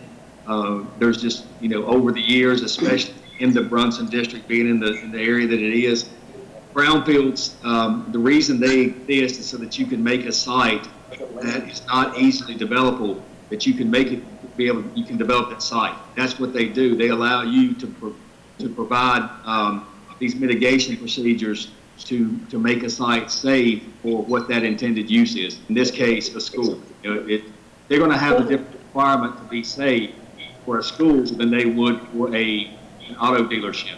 Well, I understand that. I certainly understand that. But we're finding properties to build other schools on. This is Elizabeth. I think a lot of the difficulty is people don't understand that any urban site is likely to have some concern that that's the nature of urban landscapes, not only in Winston-Salem, but all across the country. And if we want to have a school that is in the Brunson area, we're going to have to deal with this issue. Did I hear correctly that about $800,000 is sort of the top end of what we would have to add on for mitigation? That's what I'm carrying in my project budget. Ms. Motsinger, just to kind of is kind of have a placeholder for what I think we would spend to reach the requirements of the brownfields program. And that's the I can only top, speak personally. right? That's personally, I feel like that's a cap. I feel like that's a max. Now that's, you could ask probably different people what they think, and there may be some lower values, but I feel like I'm kind of historically err on the high side. So I feel like 800,000 is about what we would spend to mitigate it, to meet the requirements of the brownfield. I mean, I think a lot of what's so difficult for public perception and concerns about that is that the public doesn't know a whole lot about urban landscapes and what's in soil and what's in groundwater, and that the lack of regulations that existed in the past led to these problems, but that they indeed can be mitigated. And the greatest growth in our community right now is happening downtown in old tobacco processing plants, which are full of these same kind of concerns. So I just think part of it is educating ourselves and the public about how this is the case in all urban landscapes. Right, and you make a very good point of that, Ms. Motsinger. I think, and we've had the discussions with the brownfield staff, and they've indicated they would be more than happy to participate in any of these future public meetings. We didn't want to be, we actually truly wait on having them at the November meeting, but we did not want to be so presumptuous to have them attend. But in subsequent discussions that we've had, they've explained that they would be more than happy to explain what they do to make sure statutorily that the site's safe for a school. I mean, they've got the requirement. They're required by statute to make sure the site's safe for a school, and I feel certain that they would be willing to participate in that. And just Ms. Calvert-Hayes to kind of answer some of your, we have had several studies done. We've had a phase 1 study done that allowed us to make some decisions about the site, and nothing came from that phase 1 that concerned us to a point that we could not safely mitigate the site for the school. We've had SNME perform not only tests that were done previous to our consideration of the site, but also since we have expressed an interest in the site. Well, now, who is the group that you said that would be welcome to come and talk to us about all this? That's the Department of Environmental Quality, North Carolina Department of Environmental Quality.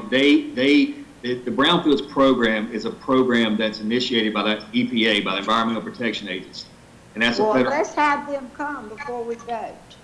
Well, that's who's actually on the line today. So, but I'm saying. Well, I mean, not on the line, where we can, have a discussion with them rather than, just a short discussion that we're having involving a lot of other different things today. Hey, if you would like. Oh, I'm sorry. I'm sorry. If you would like, I think this is the second. It sounds like the second iteration of the same discussion we had before.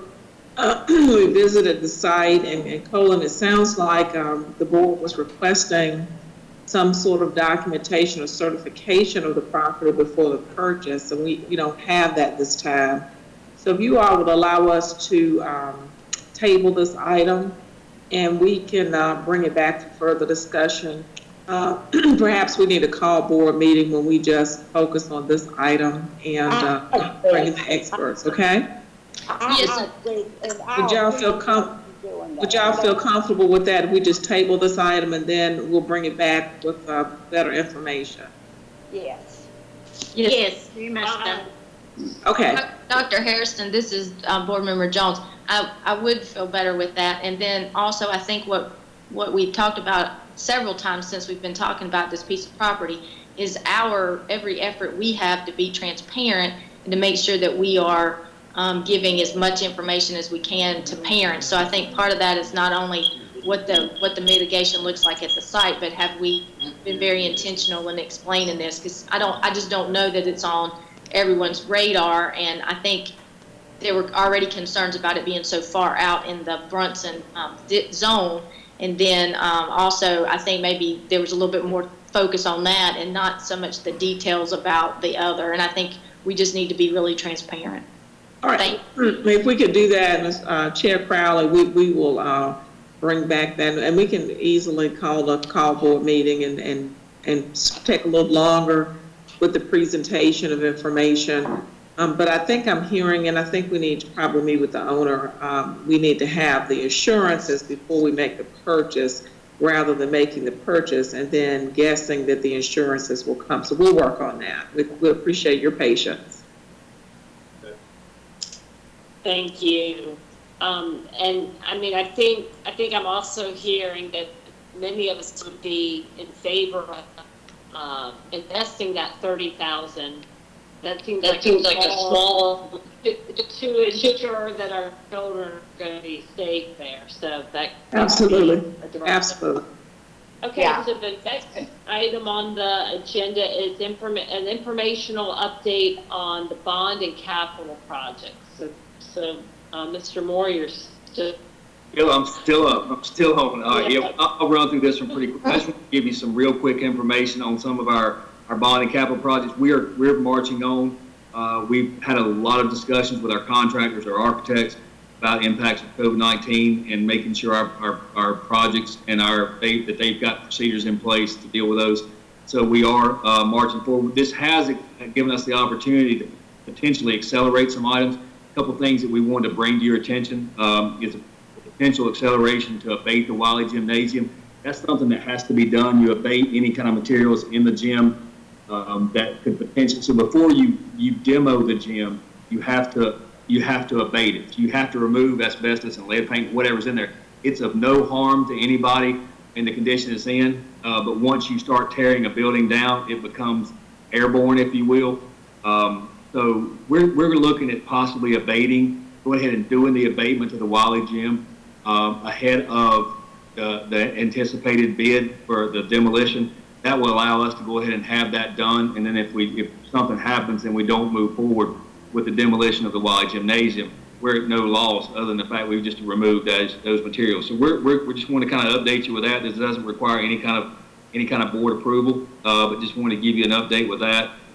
A couple of the other bond projects we've got going on. Lawrence Pays that we had met, we're going to wait and make a tie-in of our parking lot, but this delay or closure right now has allowed us to make that tie-in quicker. So we should, if school does get back in sooner, then we would be in a position to have that parking lot ready for the staff and the parents. We are looking at a couple things at Easton that we were going to do this summer that we're possibly looking. We've got a call scheduled for next week to discuss accelerating some of that, moving it up a little bit sooner. And I don't know if you've been to Louisville Middle, but Louisville Middle is graded. It's clearing and the grading is underway. Quite a massive appearance out there. So it's that project's moving right along. We did get confirmation from the mayor and the town attorney that there are no impacts from COVID-19. They encouraged us to actually, they said if we stopped working, they would come looking for us. So we're moving for that. Also got you some updates on some HVAC and ERV and window replacement projects at Carver, Norfolk Forsyth, Louisville Elementary, Parkland, and Reynolds. Some of those moved up as much as 4 years, you can see on your screen. We were able to accelerate some of those and get them done this coming summer. In addition to that, there's some chillers, generators, and roof replacements that are still on schedule to be replaced this summer. So we're still moving forward with that. This has allowed us and afforded us the opportunity to move some of these projects up and get some things done a little bit sooner. That's great. Right. Okay, and then our last item, is there any discussion on any of the projects that Coleman mentioned? Okay, Brent Teague, and he's going to talk about the surplus property.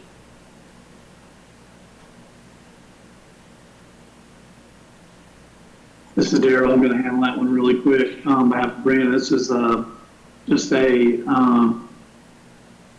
surplus of a vehicle that it's a standard business practice for us to surplus this vehicle and put it onto our online bid process. Okay, great. All right, are there any questions about that? If not, can move to the action items. Is there a motion to consider approval to utilize remaining 2016 through 18 2/3 bonds funds for roof repairs? Board Member Kaplan, motion to approve. Is there a second? Board Member Jones, second. Thank you. Is there any discussion? And then Dr. Harrison will do the roll call vote. If there's no discussion, Dana Jones, Approved. Andrea Bramer, Approved. I don't think she's on B&G, is she? I have Dana, Lyda, Marilyn, and Deanna. okay, so we have, okay, Lyda Calvert, okay, Lyda Calvert Hayes, Deanna Kaplan, Approved. and Marilyn Parker. Approved. Was Elizabeth Mossinger on this committee? No. Okay. And who was the other person? You said Dana? Yes, I have Dana. myself. Oh, and Dana. Proud, Leah Proud. Fair. Approved. Okay, all righty, okay, all righty. Okay, is The there, next- so that motion passes. Is there a motion to approve the selection of the architect for North Forsyth High School renovation project? Is that right? No, I might be on the wrong part. No, I'm sorry. Yes. Oh, yeah, we do have. Yeah. Okay, sorry, I was on a discussion item. That's correct. Can we get a motion? Move approval. This is Board Member Jones. Okay, Kaplan moves, second. Abstain. all right, so we have, okay, Leah Crowley, Yeah. all right, Dana Jones, Aye. Lyda Calvert Hayes, did I hear abstain? Yes. Deanna Kaplan, Aye. and Marilyn Parker. Aye. Motion passes. Great. Thank you. Okay, the next one is their approval to purchase property. Oh, and we tabled that one, sorry. Okay, so let's move on to D. Okay, D is to consider the disposition of the surplus property. Is there a motion to approve? Board Member Parker will approve. Move to approve. Is there a second? Kaplan. Second. Okay. All Go right, ahead, please. okay, second. And if there's no discussion, Dr. Harrison will take the roll call. Okay, Leah Crowley, Aye. Dana Jones, Aye. Lyda Calvert Hayes, Aye. Deanna Kaplan, Aye. and Marilyn Parker. Aye. Sorry, Thank I you. can't buy it, but anyway. Thank you. Thank you. Thank you for passing those motions. Thank you. So the next item on our agenda is the new business, and it entails that the whole board take action on the consider approval to waive policy 5127 and AR 5127 graduation requirements. Is there a motion? So moved. Kaplan, second. Any questions or discussion? All right, Dr. Harrison, will you take the roll call?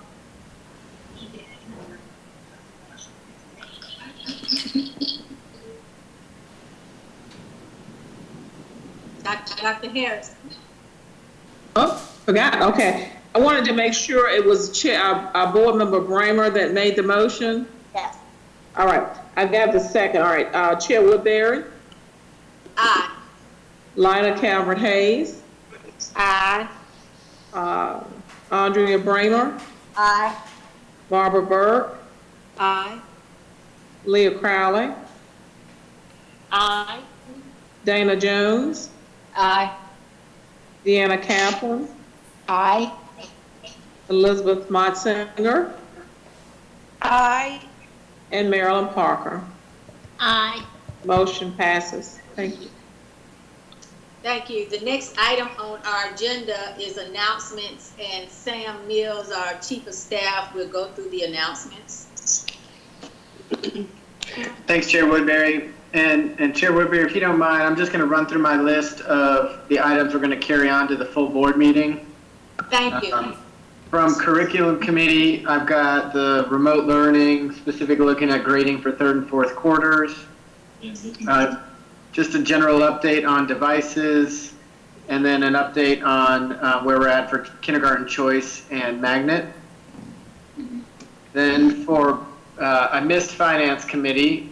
Is there any items you want to specifically carry forward beyond the budget transfer and amendment needing full board approval? No. No, I think that's all we need to move forward. Okay.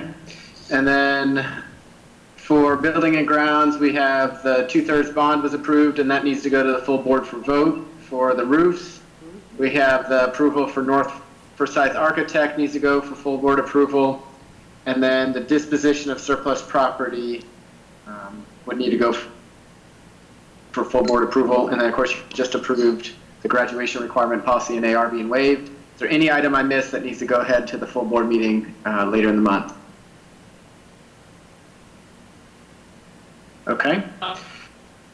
With the announcements, just wanted to remind our community and those at home listening and watching about our free breakfast and lunch will continue for all children ages 0 to 18 across the district. Also, if you're a Forsyth Tech student, they have a way for you to track, and your meals would be covered as well, free. These meals will continue during spring break. We will be advertising what the feeding schedule will look like. We probably won't have our child nutrition staff work every day, but we'll serve double meals on the days that they are not, before they are not going to be working, to make sure that no meals are missed for any student or child. Next, as Haman talked about, our kindergarten choice and magnet opens April 6th through May 1st. So it's important for our rising kindergarten families to be mindful of those dates. And then our human resources team has been working really hard on this. We, had a career fair scheduled for last weekend that, due to social distancing and the stay-at-home order, has been put on hold. And so we are transitioning to a virtual career fair April 25th from 10 to 2. We're really excited about this and hope to get the word out to have good participation. And then finally, on Friday, there shouldn't be any e-learning going to instruction, as that's a Good Friday holiday leading into our spring break. And with that, I turn it back over to Chair Woodbury for our adjournment. Thank you, Sam. Can I ask go ahead. Can I ask a question real quick before? So the spring break will be observed as spring break, so no learning, no e-learning or anything during that week as well?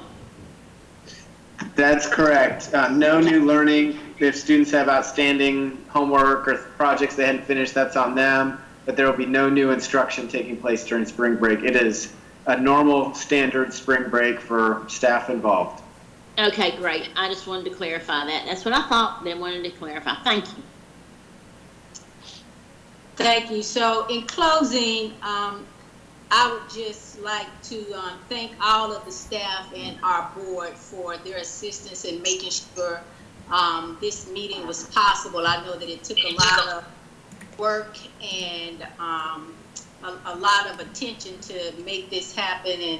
And again, I just really appreciate that we were all able to work together so that we could provide this meeting for the good of the public. I also lastly want to thank all of the viewers and just thank this community for the continued support during this time of crisis. I think we all know that we exist in a community that benefits the whole, but it is sometimes during the crisis we really, become more aware and humbled by how much support and help we need from one another. So I just want to continue to thank and also encourage our community to stay focused on our children and building one another up and continuing to be patient during this time with one another. And with that being said, I would like to adjourn the meeting. Is there a motion? So moved, Board Member Jones. So moved. Second, Kaplan. If there's no question or discussion as usual, I guess, Dr. Harrison, if you will take the roll, we can end out. Okay. All right, to adjourn the meeting, Chair Woodbury. Aye. Lila Calvert-Hayes. Aye. Andrea Bramer. Aye. Barbara Burke. Aye. Leah Crowley. Aye. Dana Jones. Aye. Deanna Kaplan. Aye. Elizabeth Motsinger. Aye. And Marilyn Parker. Aye. Meeting adjourned. Thank you all. Be safe. Good night. Thank you. Thank you.